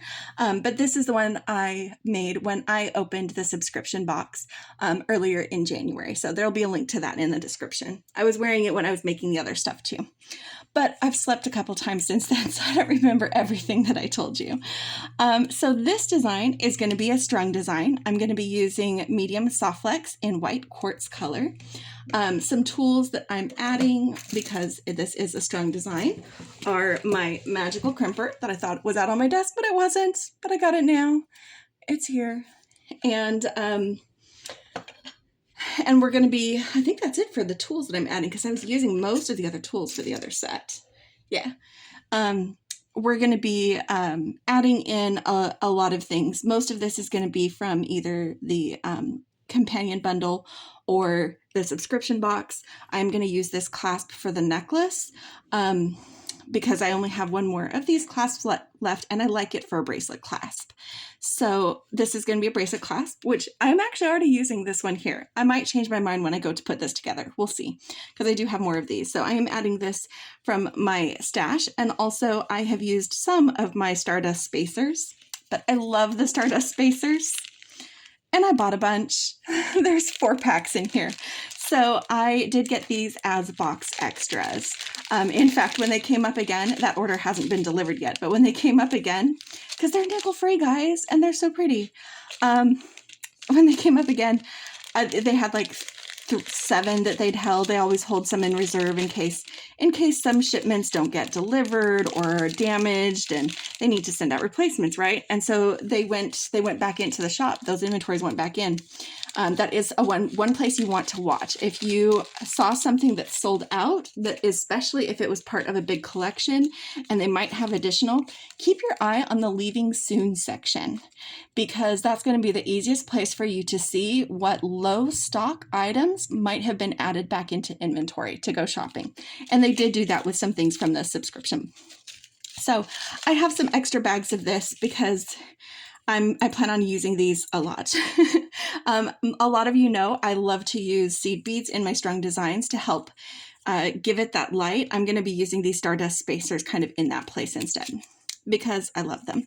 Now, some of these are a little bit darker, which is why I'm glad that I have some other pouches of it, because these kind of darker ones, they're not going to go for what I want. So I am being a little bit picky about what I use out of that pouch, because I can. And I admit that, you know, me having additional quantity means that I can have more of the brighter colors like this. So we're going to be using these. We're going to be using the apatite. There's 2 different sized apatite. This really small one was in the subscription, and this larger size one was in the companion bundle. I'm going to be using these blingy boys from the subscription, as well as these bohos from the companion bundle. It's a little bit different blue, but I want to use these crystals for the earrings, and they match this blue. And also that blue is in my pendant. See that? So when I'm making the necklace, I'm going to use these bohos in kind of a focal area so that we have that royal blue working its way into our design, as well as this gorgeous aquatic teal blue that we have with the apatite, these dyed quartz. I consider the tiger's eye. I really, really love the tiger's eye. But since I did dark and moody on the first one, I didn't even want those darker parts of the tiger's eye to be distracting from this. So I'm going to do something else with that. I have a ton of these beads, and I plan on making like a wrap bracelet or something like that. And I'm definitely going to be using some of those. I absolutely had to use some of these crystals because they are so sparkly. And like I said, this one is all about light and bright. And then also to bring in some more of this royal blue, a lot of this mermaid glass. The flash is that kind of blue larvacite-esque flash. It's synthetic moonstone, but it's in 2 different sizes. The larger one, I think, was from the subscription box, and the smaller is from the companion bundle, or it might have been the other way around. I do have my bears here. They might make it into the earring design. I haven't decided yet. And also to add some bling, we're using these little CZ rondelles because why not? Why the heck not? So I'm now it's time to play. I'm going to get my string out. First though, we got to deal with our pendant. I was debating whether or not to keep the bail on this, and I think I am going to use it. I'm just going to be putting some of these Stardust spacers behind it, and I think I need 3 to cover that area and extend just past. So we're going to have 3 of these Stardust spacers, and they are hollow, so sometimes finding the hole on the other side is a little bit of a moment, and that's okay. It is there. The hole is clear. You're just beading wire can go and get stuck inside. So there we go. I took off the bail in my first necklace, so I wanted to try to leave this one, and it's just going to have this going on near the top rather than work out another connector. I might change my mind, but I think that's what I'm going to do. All right. And now, let's get my colors snipped open. We've got our apatite. I love apatite. It's one of my favorite stones. That it has this natural vibrancy is just incredible to me.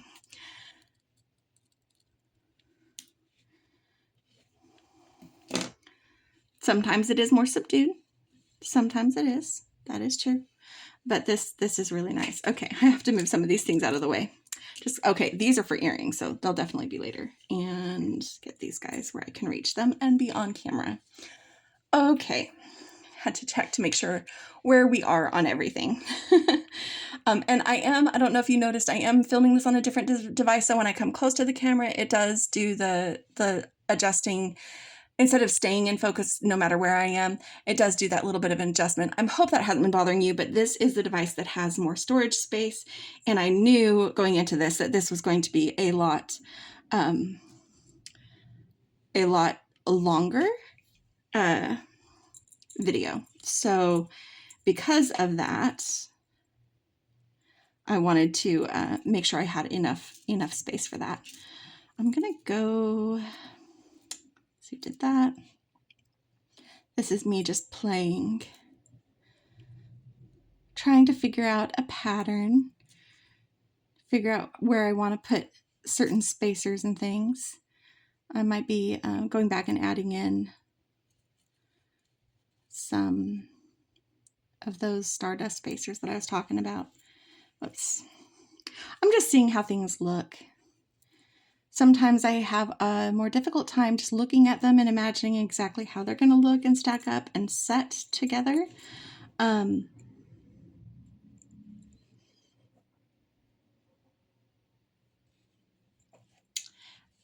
so I like to see them on the strand. Sorry, I was looking at what I had and analyzing, and I don't think I want to put any Stardust in this grouping. So this is going to be the grouping that's going to be on either side of the focal. And I like having what we have here, but I do want to separate my groupings with these Stardust spacers. Just another trio of them like we did behind the focal. And I want to do something a little bit different going into this other section where I'm going to do a boho bead, because this is about where I want the boho beads to be. So we're establishing our 2 different blues because we've got them in the focal, and then we've got these dyed quartz star cut beads. And I think this actually just needs a tiny bit of the mermaid glass on either side. It's not as long of a section because it has a lot of detail in itself. And it's also giving that kind of more royal blue its own little moment. See? Like that. Oh, that's okay. So this is important for me to figure out right now. is that I need something bigger on the other side of this stardust bead because this 6mm synthetic moonstone, it gets eaten by, it's not going to hold that pendant in place. It's going to slide too much. It's actually going to go over that. So instead of those beads, we're just going to go straight into the 8mm with this.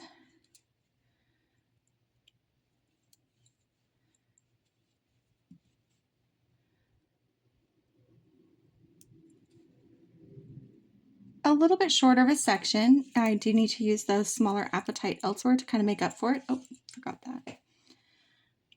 But when I went to go move it, I'm like, why is this over where it shouldn't be? And that was exactly why. I liked the longer section though. Maybe I do this.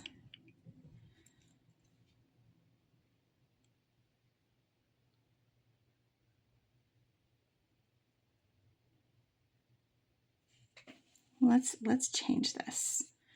Let's change this, because what if we start with this and do one of these. I'm trying a different pattern that doesn't follow my usual inclination to, you know, go from smallest to biggest and then back to smallest. Let's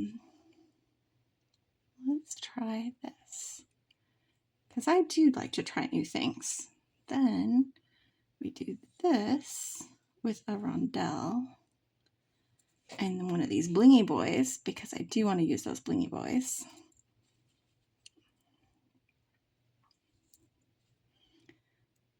We'll get to these crystals, don't worry. They're not getting left out or eliminated. I'm just changing a few things.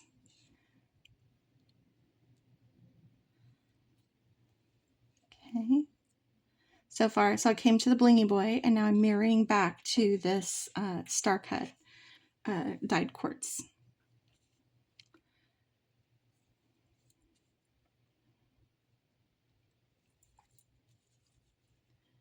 And then it would have these three right after it.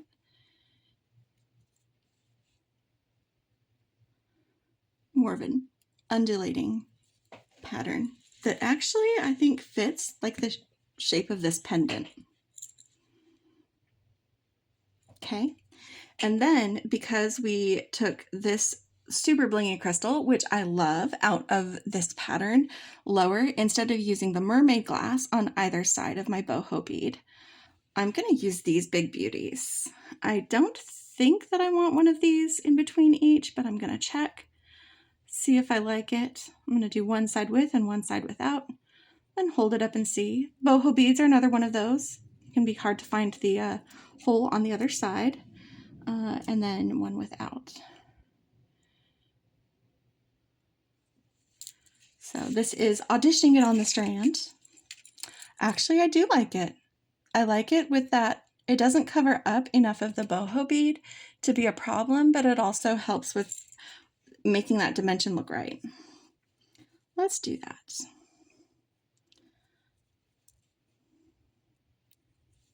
Okay. And then I'm going to repeat, I think, what I did here. So I'm going to go ahead and kind of mirror back out of this side moment. Then we'll check the length, and I'll probably add a little bit at the back to finish towards the clasp.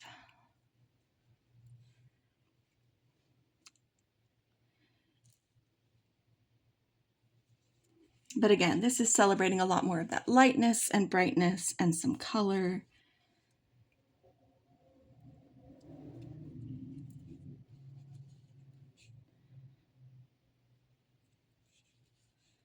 Using some of this pretty apatite. I haven't used any of the larger apatite yet. Maybe that will end up on the bracelet.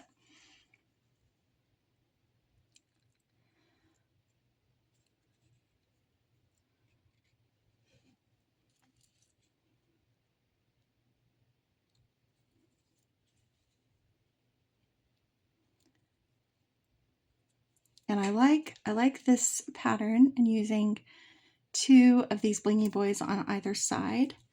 That leaves me blingy boys to incorporate into the earrings. So again, we have both colors of blue. I was just gonna do the drops, but I'm actually kind of liking that I can do both, because why not both?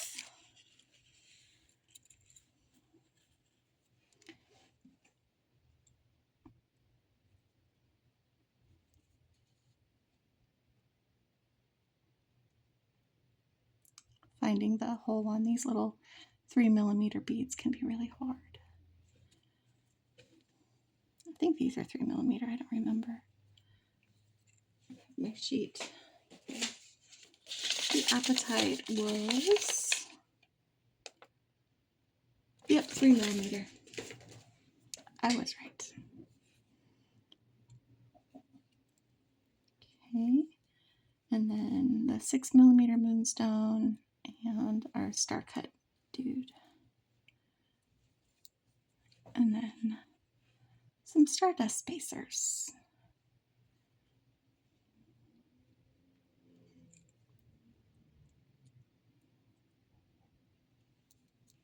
Okay, I'm gonna hold this up to my neck and kind of see where I am lengthwise. If I need to add, oh my gosh, guys, I don't need to add a thing.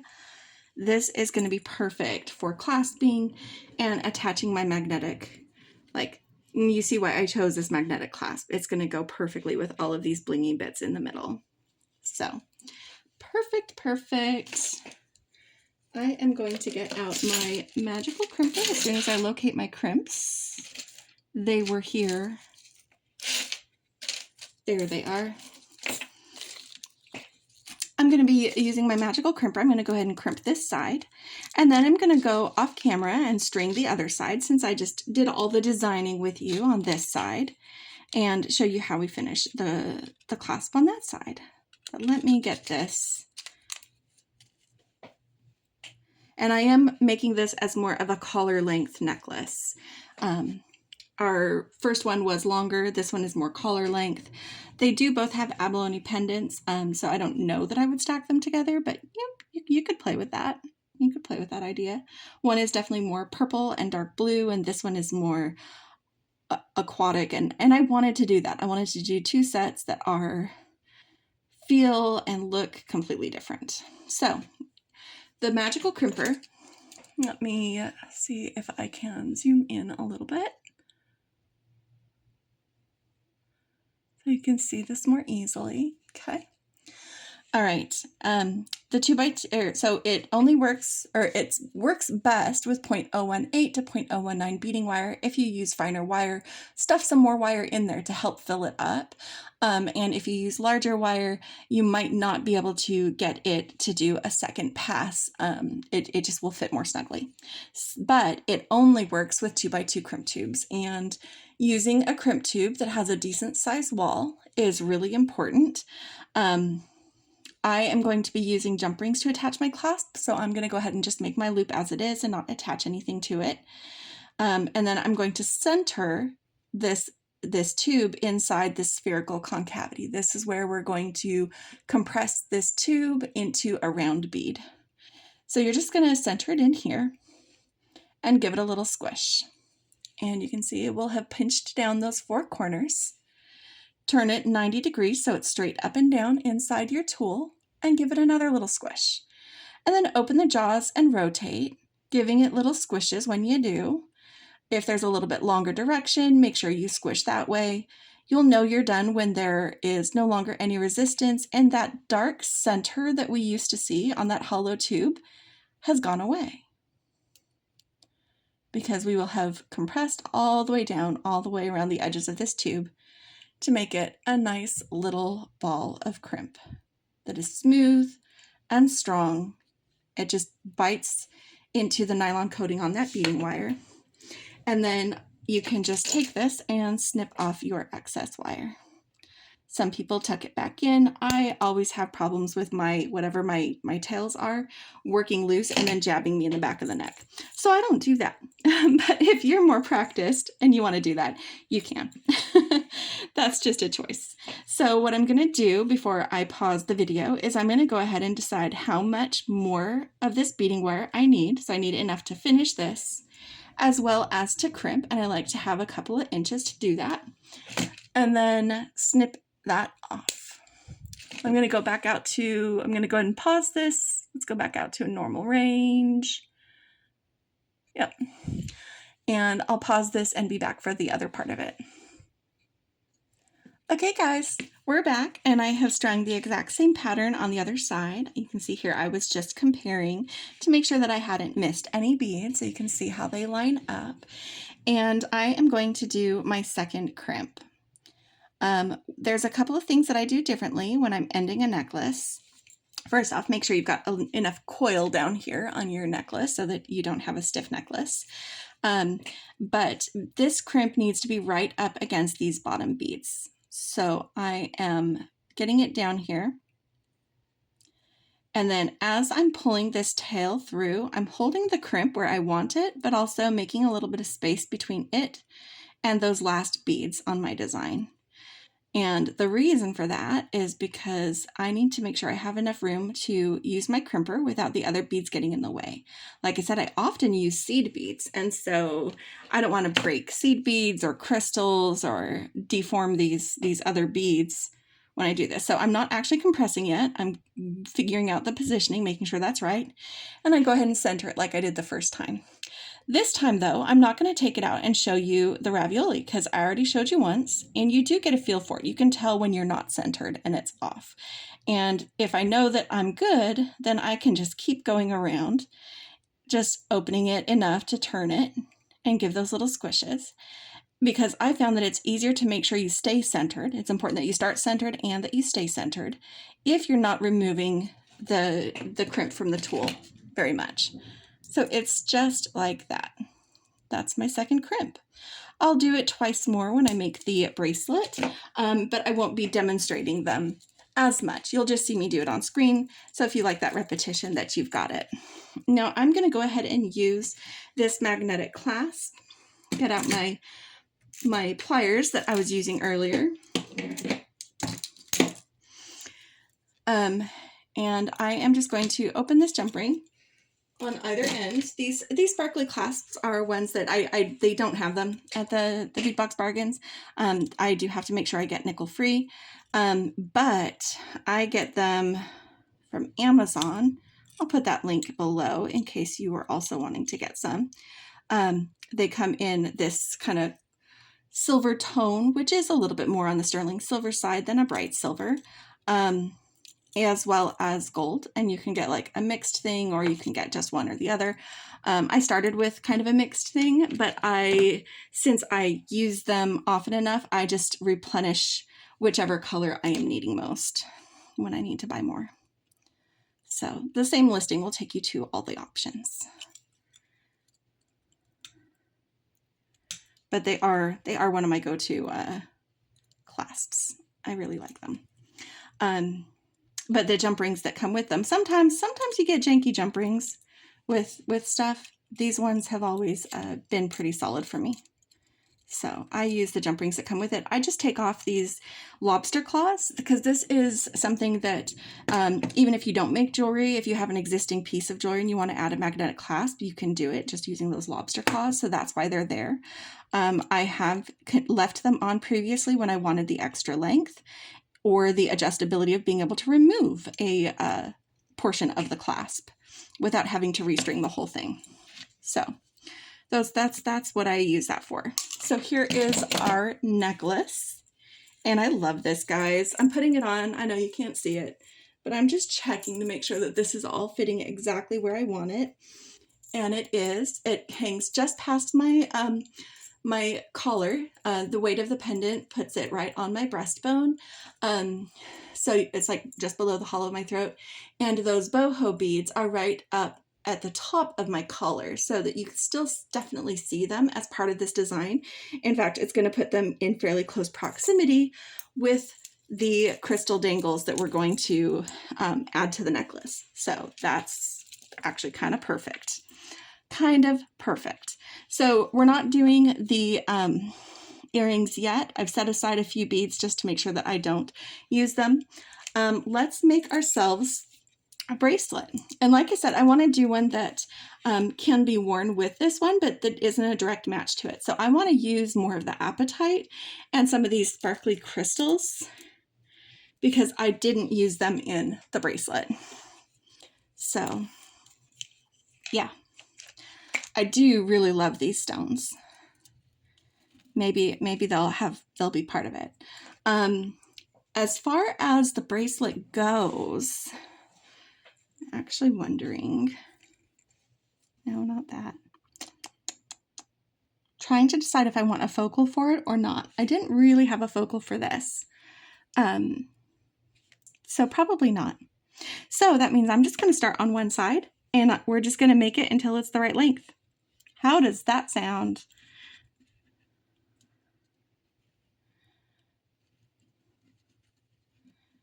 All right. Okay. Just checking where we want things. I'm just going to go ahead and start with some of these stardust spacers. Actually, in between the stardust spacers, I'm going to put these 3mm blue apatite.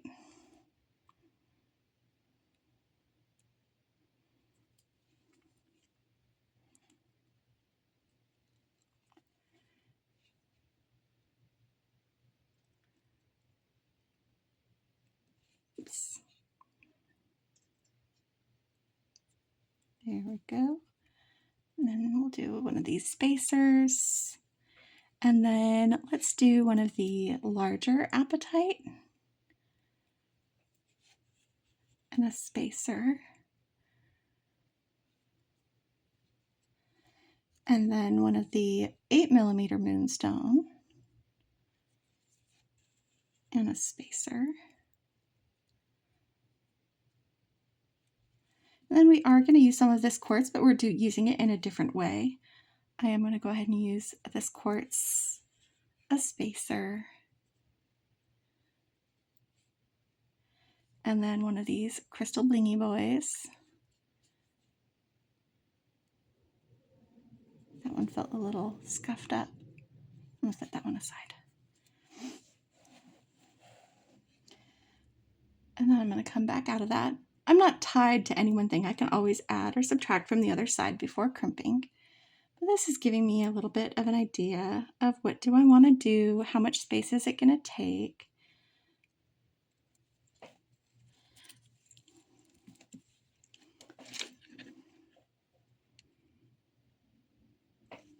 Okay, that's why I checked it, because I'm going to add another one of these.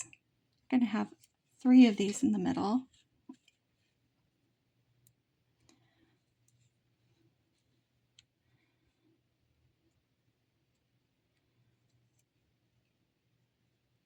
Or 2. No, that should be 3.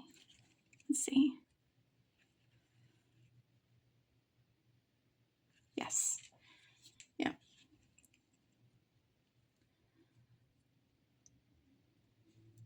Definitely celebrating the sparkle with this one. Light and bright and sparkly.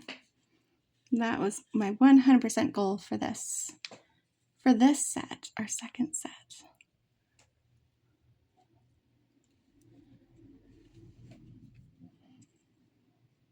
Okay, one more of these. And then we're going to come back down, kind of step down again with that little bit of moonstone, mermaid glass, and then the large apatite. I want that one. It's such a pretty color. I might, since I am only using a little bit, I might go back and switch this one for one of the lighter toned blue apatite that's on my strand. Oops, forgot a spacer.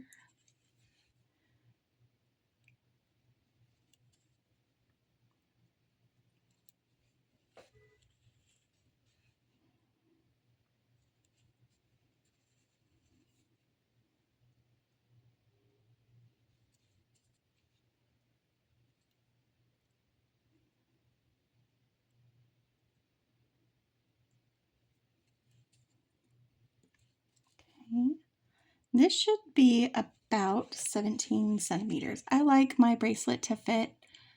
I like a 7.5-inch wrist, and that means about 20 centimeters. So with the clasp, I was aiming for about 17, and I'm a little bit shy of that. So I'm gonna go ahead and get in just a couple more beads on either end, because we also have some chunky boys here. I want to make sure we've got enough room to do what we want. So here we've got the 3 of the smaller size. I'm going to go ahead and put on a bead stopper here, about how far I need for crimping. And then I'm making sure that I have, you know, that much, enough to add the beads that I added, enough to crimp. And then also I'm adding a little bit more in case I need to lengthen my design, which is a possibility. I've got a bracelet mandrel here I'm going to check, since some of these are chunky beads. But one of the first things I'm doing is I am going to go ahead and pull these 5mm guys off their strand. I'm going to swap this one for this lighter colored apatite. It just fits the tone of what I'm doing. Some of these are more earthy toned apatite, and that's fine. I just wanted something a little bit different.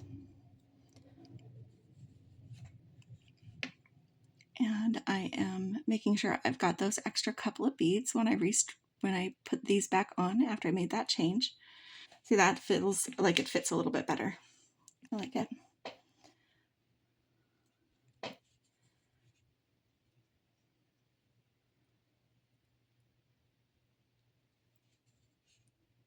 Small holes.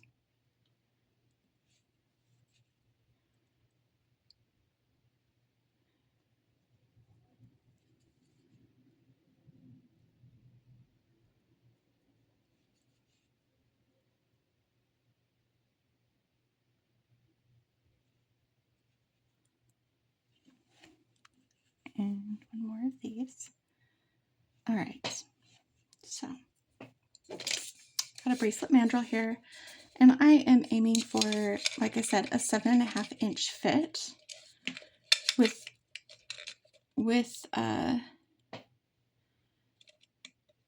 clasping, crimping, and clasping. We're not quite there. I'm also going to check it around my wrist,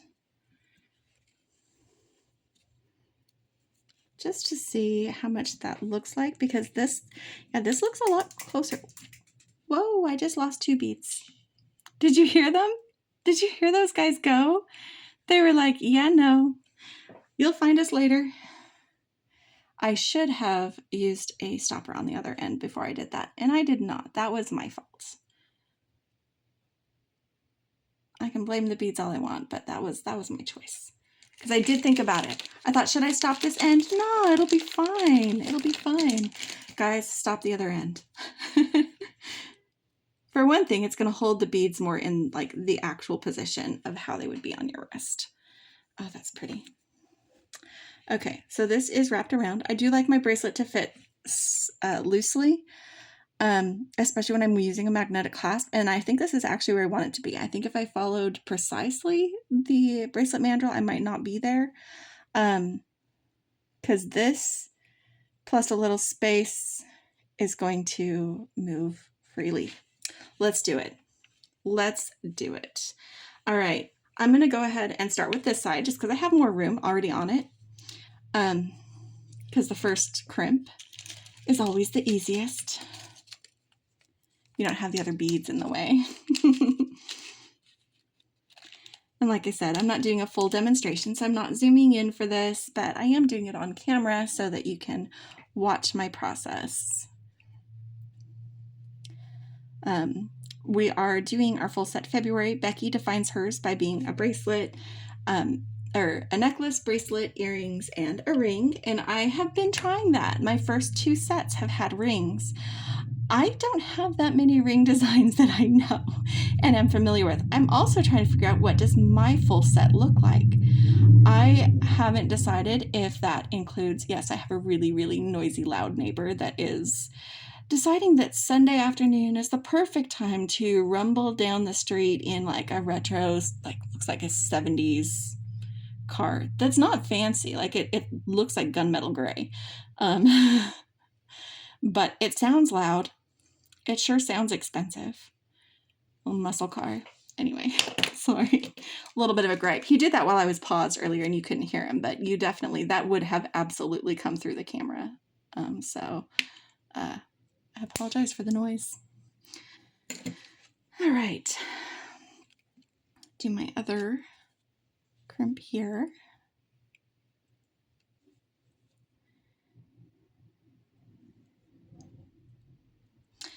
And I'm trying to decide, do I want to stay with this magnetic clasp or do I want to do one of my go-tos? I think I want to do one of my go-tos because it's going to just look better. And also, I'm going to show you something because I have this other bracelet and I have this one. I'm going to show you a little trick. It's not a full Jenny's bracelet trio, but we can have a little bit of convertibility with my first bracelet and the bracelet that goes with this, if we use the same kind of clasp. And I think we will. I think it fits the aesthetic better, that sparkly clasp. Again, make sure you've got some flexibility in your bracelet. You know, when you get a strand of beads and it's full of beads that you can hardly bend it, you can't coil it up.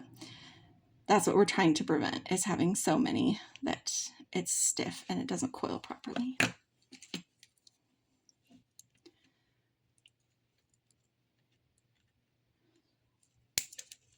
Yep, I changed my mind. We're using this guy. It just fits better. It just fits better.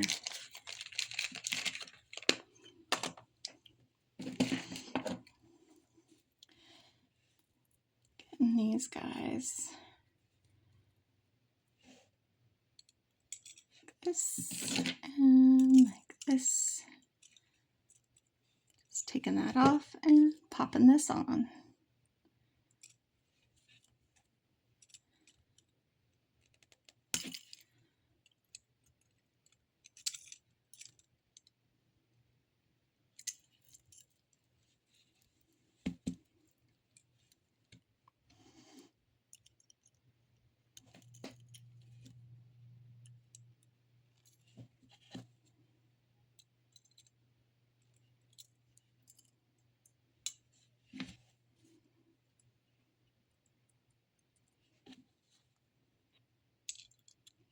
Okay, first thing we're doing is checking to make sure that I was right and that this fits, especially because I changed my mind on the clasp.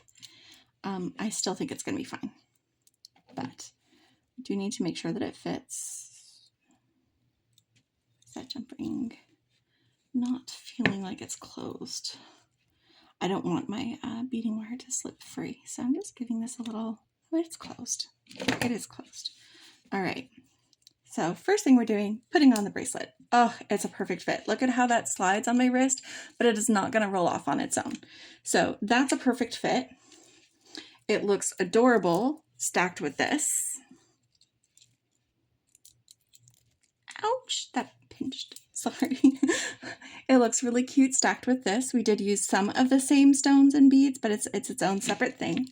And also, because we ended both of these clasps that do use a lot of elements in common, you can also attach them to each other and wear it as like a choker length necklace, either with this one up front or this one up front, whichever way you want to do it. So this bracelet was when I unboxed the collection, and this bracelet is one that I made for this set.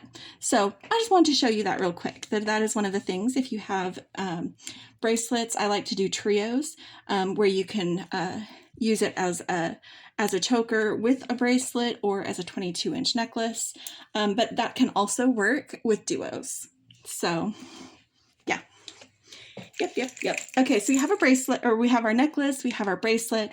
I think it's time to make some earrings. And these are the guys that I'm playing with. And I'm getting out, instead of the pewter wire that we used for the first set, I'm getting out my 20 gauge silver, so it's more of a bright silver. This goes better with the spacers and things we used throughout this set. And it'll match my ear wires just fine. So we're gonna make some links.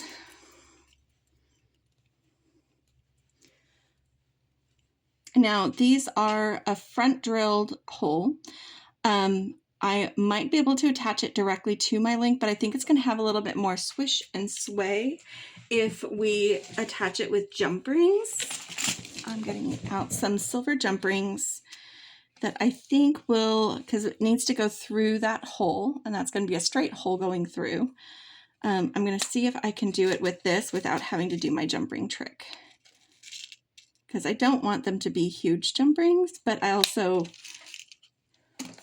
want it to feel like it has movement.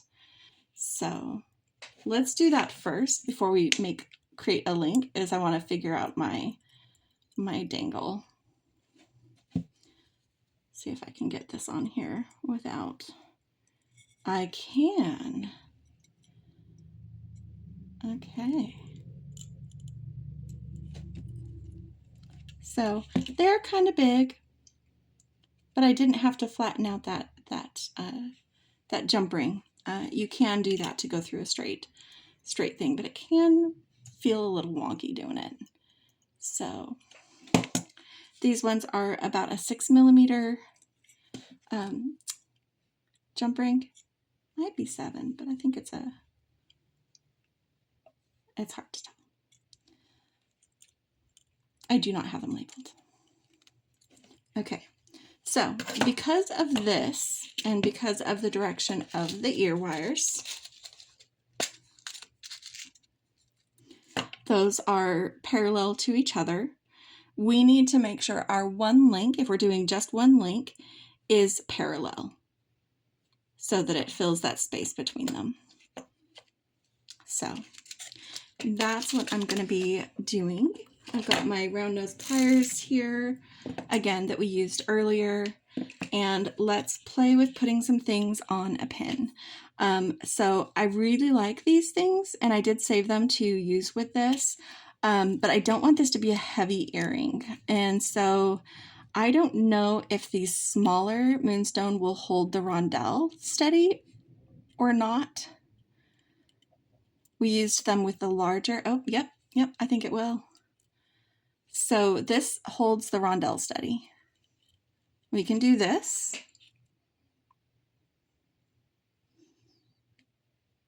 Yeah, I like it. Let's do it.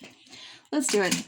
Okay, so then I'm just going to repeat that. I'm going to get a second link on here, and then we'll just make both links together. These are pretty simple earrings. I did more complex earrings earlier with set number 2.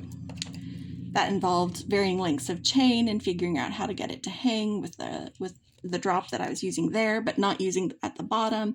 It was an adventure. Thank you for hanging out with me and joining me on the adventure. I meant to say when I was doing it the first time I was talking about other things. So I have a flush cut already when I start my loop. And then I just pinch it between my 2 jaws of the wire. In case you jumped ahead to this and didn't watch me making links earlier, just swing this around, give it a little twitch to center it above the beads, move the beads up, cut about a finger's length down with the flush end towards the spool. And then because we said that we wanted these to be parallel loops, I like to make sure when I have parallel loops that they open and close on the same sides. So this is the side facing me, and I can see that it opens to the left. So I'm going to take this and bend it to the right. That means when I do my loop, it will also open to the left. So doing the same thing here. holding it so I see the loop and bending to the right. And then I'm giving this a little trim and this a little trim, just so I've got about 1 centimeter left to work with to make my loop. I'm taking the link in my hand and this time, because it's already bent over, all I have to do is take that and turn it and get it all the way around until it meets itself. Okay, make sure that's nice and closed. And I already have a centered loop because it was bent over to start with.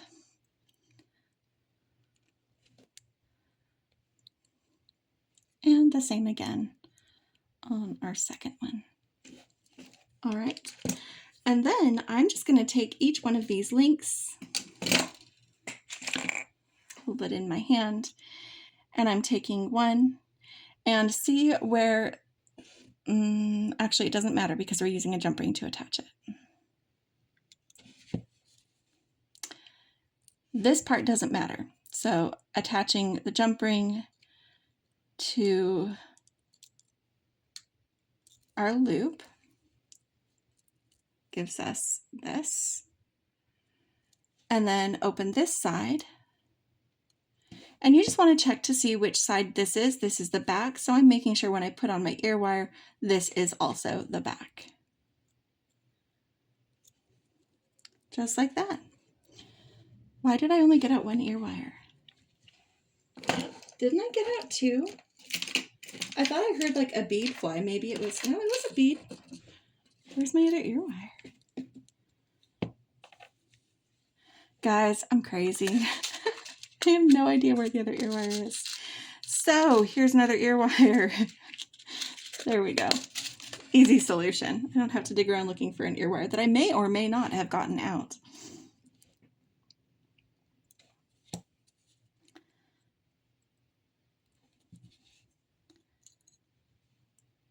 There we go. There's that one done. And then opening this side, and again, I like to open my loops on the right because I'm right-handed, so I just check to make sure that I'm oriented the correct way.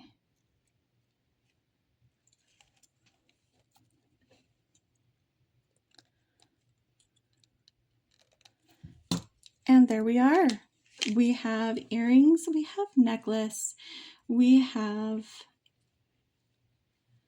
a bracelet, and I think that it is time to make the third item. So what I was thinking of doing for this one was to do a,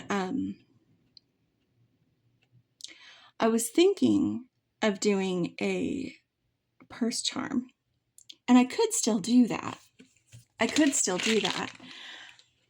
But I could also, yeah, no, that's what we're going to do. We're going to do the purse charm. And it's still going to match with this set. I ended up not using these in the bracelet. I was going to, and I ended up not. So maybe we'll use some of those in the purse charm. Maybe we'll use one of our bears. I did get more bears, guys. Guys, you want to see the other bears I got? Very, very minor show and tell. Where did my bag go? There it is. There it is. I got more bears. So I had gotten a few box extras, but also some items from the monthly pick.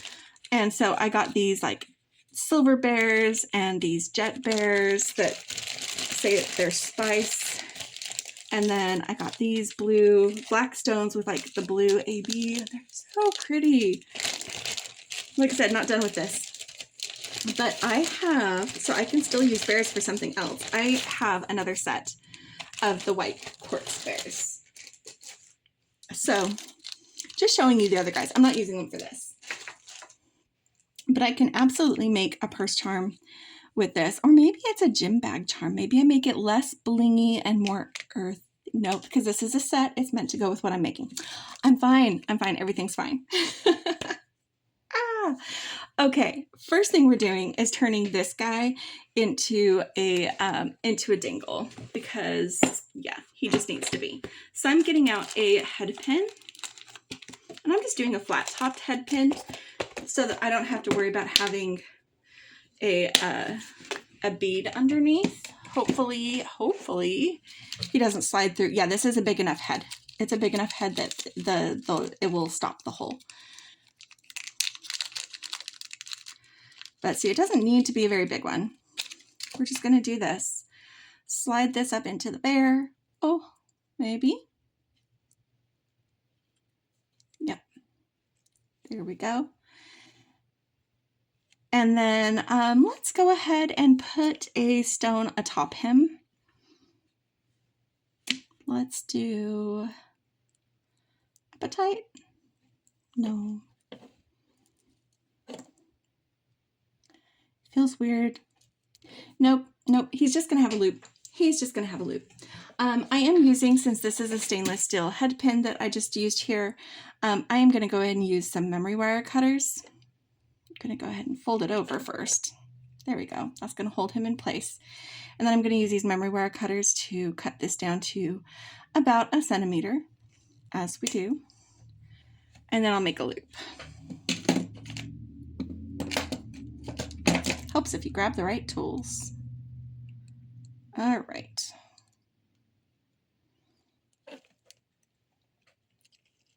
Oop. Apparently I did not cut enough. Right, I cut too much off. If I need to redo it, I can. I just need it to close so that I can attach it to something else. And it is being stubborn. Stubborn because I didn't give myself enough room. That was not 1 centimeter, guys. That's okay. I have a fix for that. It's called cutters. It's called cutters.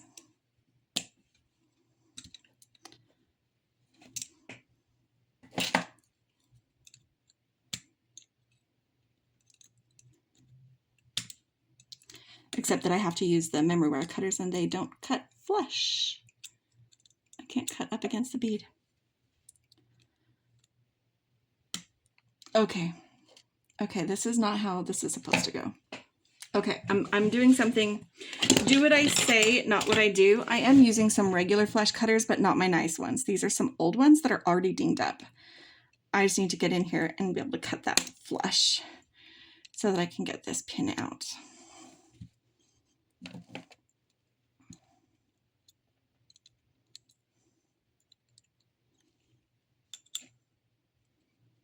The heck?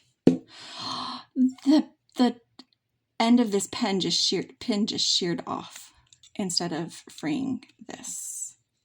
Okay, guys, I have more bears.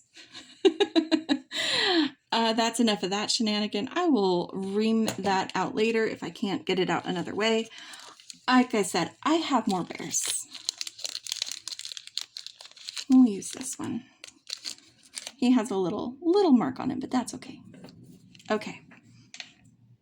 Trying this again, but with less drama.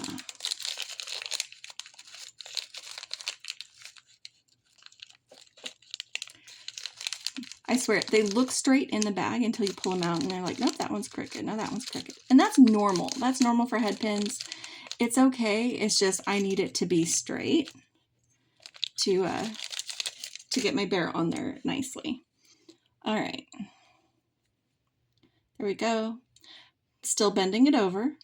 But this time, because it is hard for me to gauge because it's not like my other cutters, it can be hard for me to gauge how far I'm actually cutting. So I cut this one with quite a bit more. It might be too much, but I can adjust the size of my loop to accommodate it.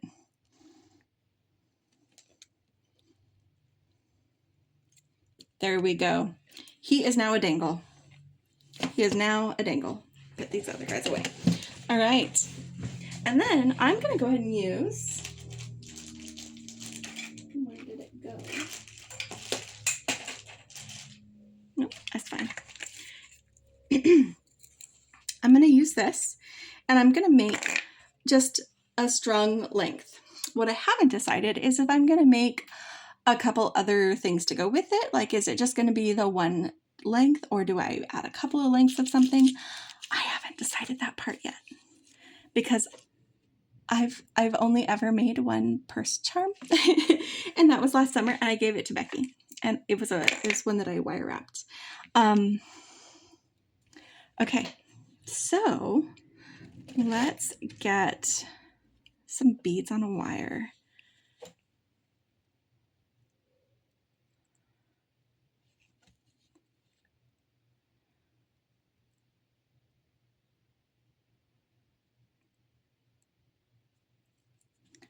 Just kind of playing around with what do I have here?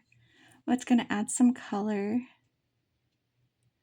can be like a keychain or a purse charm or a backpack charm.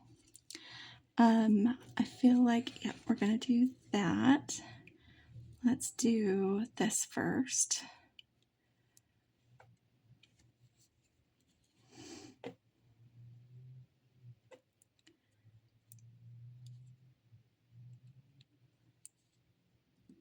Let's see. That's the one that was scratched up.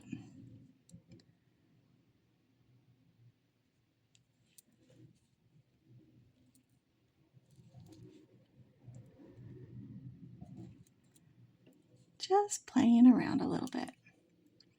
So what I've got on here, and I'm kind of stepping back out of it right now, is I've got Apatite, a Stardust Spacer, the larger Apatite, the smaller mermaid glass, the dyed quartz, the larger mermaid glass, the sparkly rondelle, and our super sparkly hexagon cut. I don't remember what they called it in this collection. I've heard it before referred to as hexagon cut. Here it is.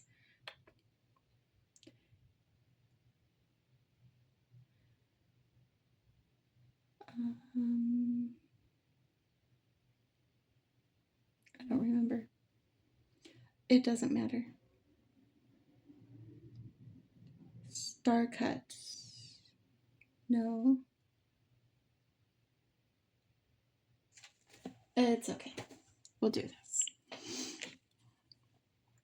I guess I have seen it referred to as star cut, but that was indigo with AB. Either way.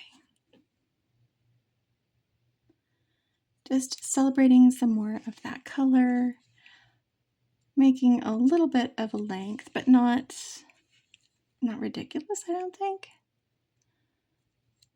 Okay. Get out some more crimps.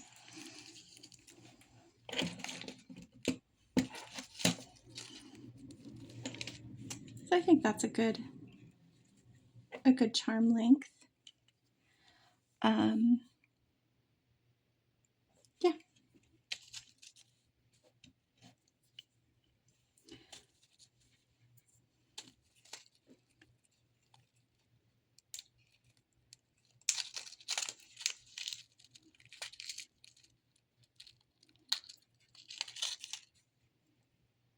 Here we go. And this time, because this isn't something I'm needing to size or anything like that, I'm putting my charm on one side, and I'm going to do the crimp on this side. And I'm going to crimp the other side directly to the lobster claw that I need to test here just in a second to use on the other end.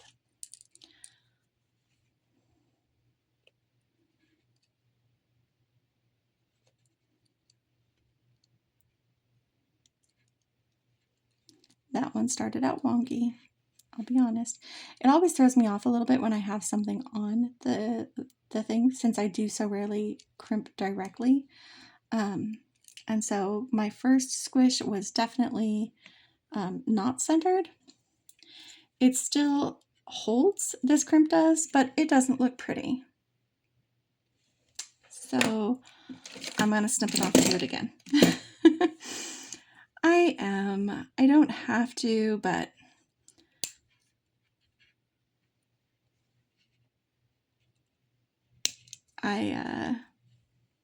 I've been doing really good crimps for a long time, so I don't like having a bad crimp. But see, it happens even to me, and I've been doing this for not as long as Beki, but long enough that feels like it shouldn't happen, but it did. Just making sure that can't get through there. Yep. All right. And it was because I wasn't centered. I thought I was centered, but I wasn't. And so that first squish didn't give me a ravioli. It left one side,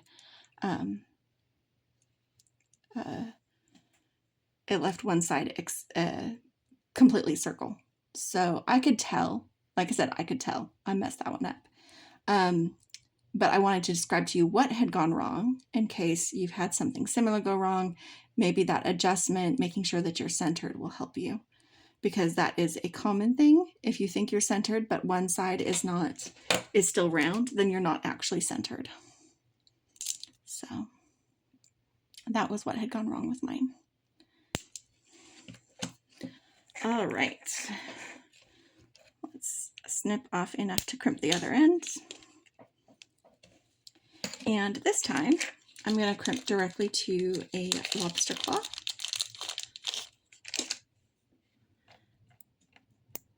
Doing one of my jumbo lobster claws so it can fit through any kind of a loop, a belt loop, a purse loop, a backpack pull, zipper loop.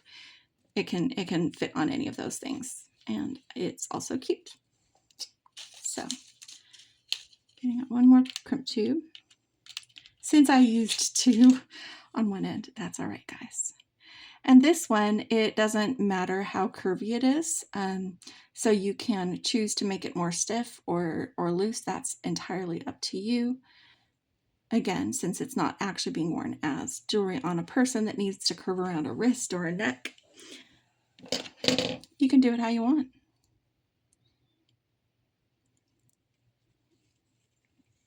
I still like to have some curve, and the wire itself will have some natural curve to it because it is wire and it's been on a spool.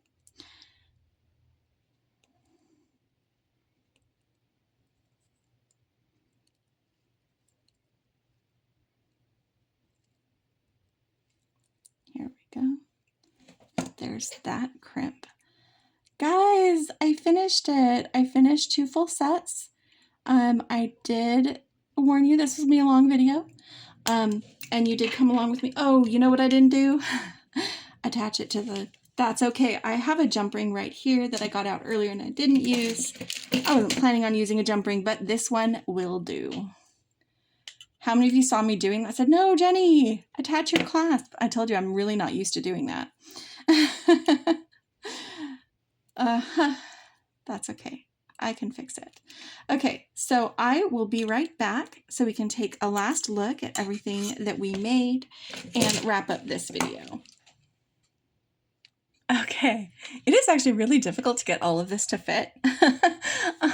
So I might move the mat around a little bit and show you, but first we did our dark and moody night chain set here that had the long dangly earrings with the chain, the double strand bracelet, and the ring that I did make.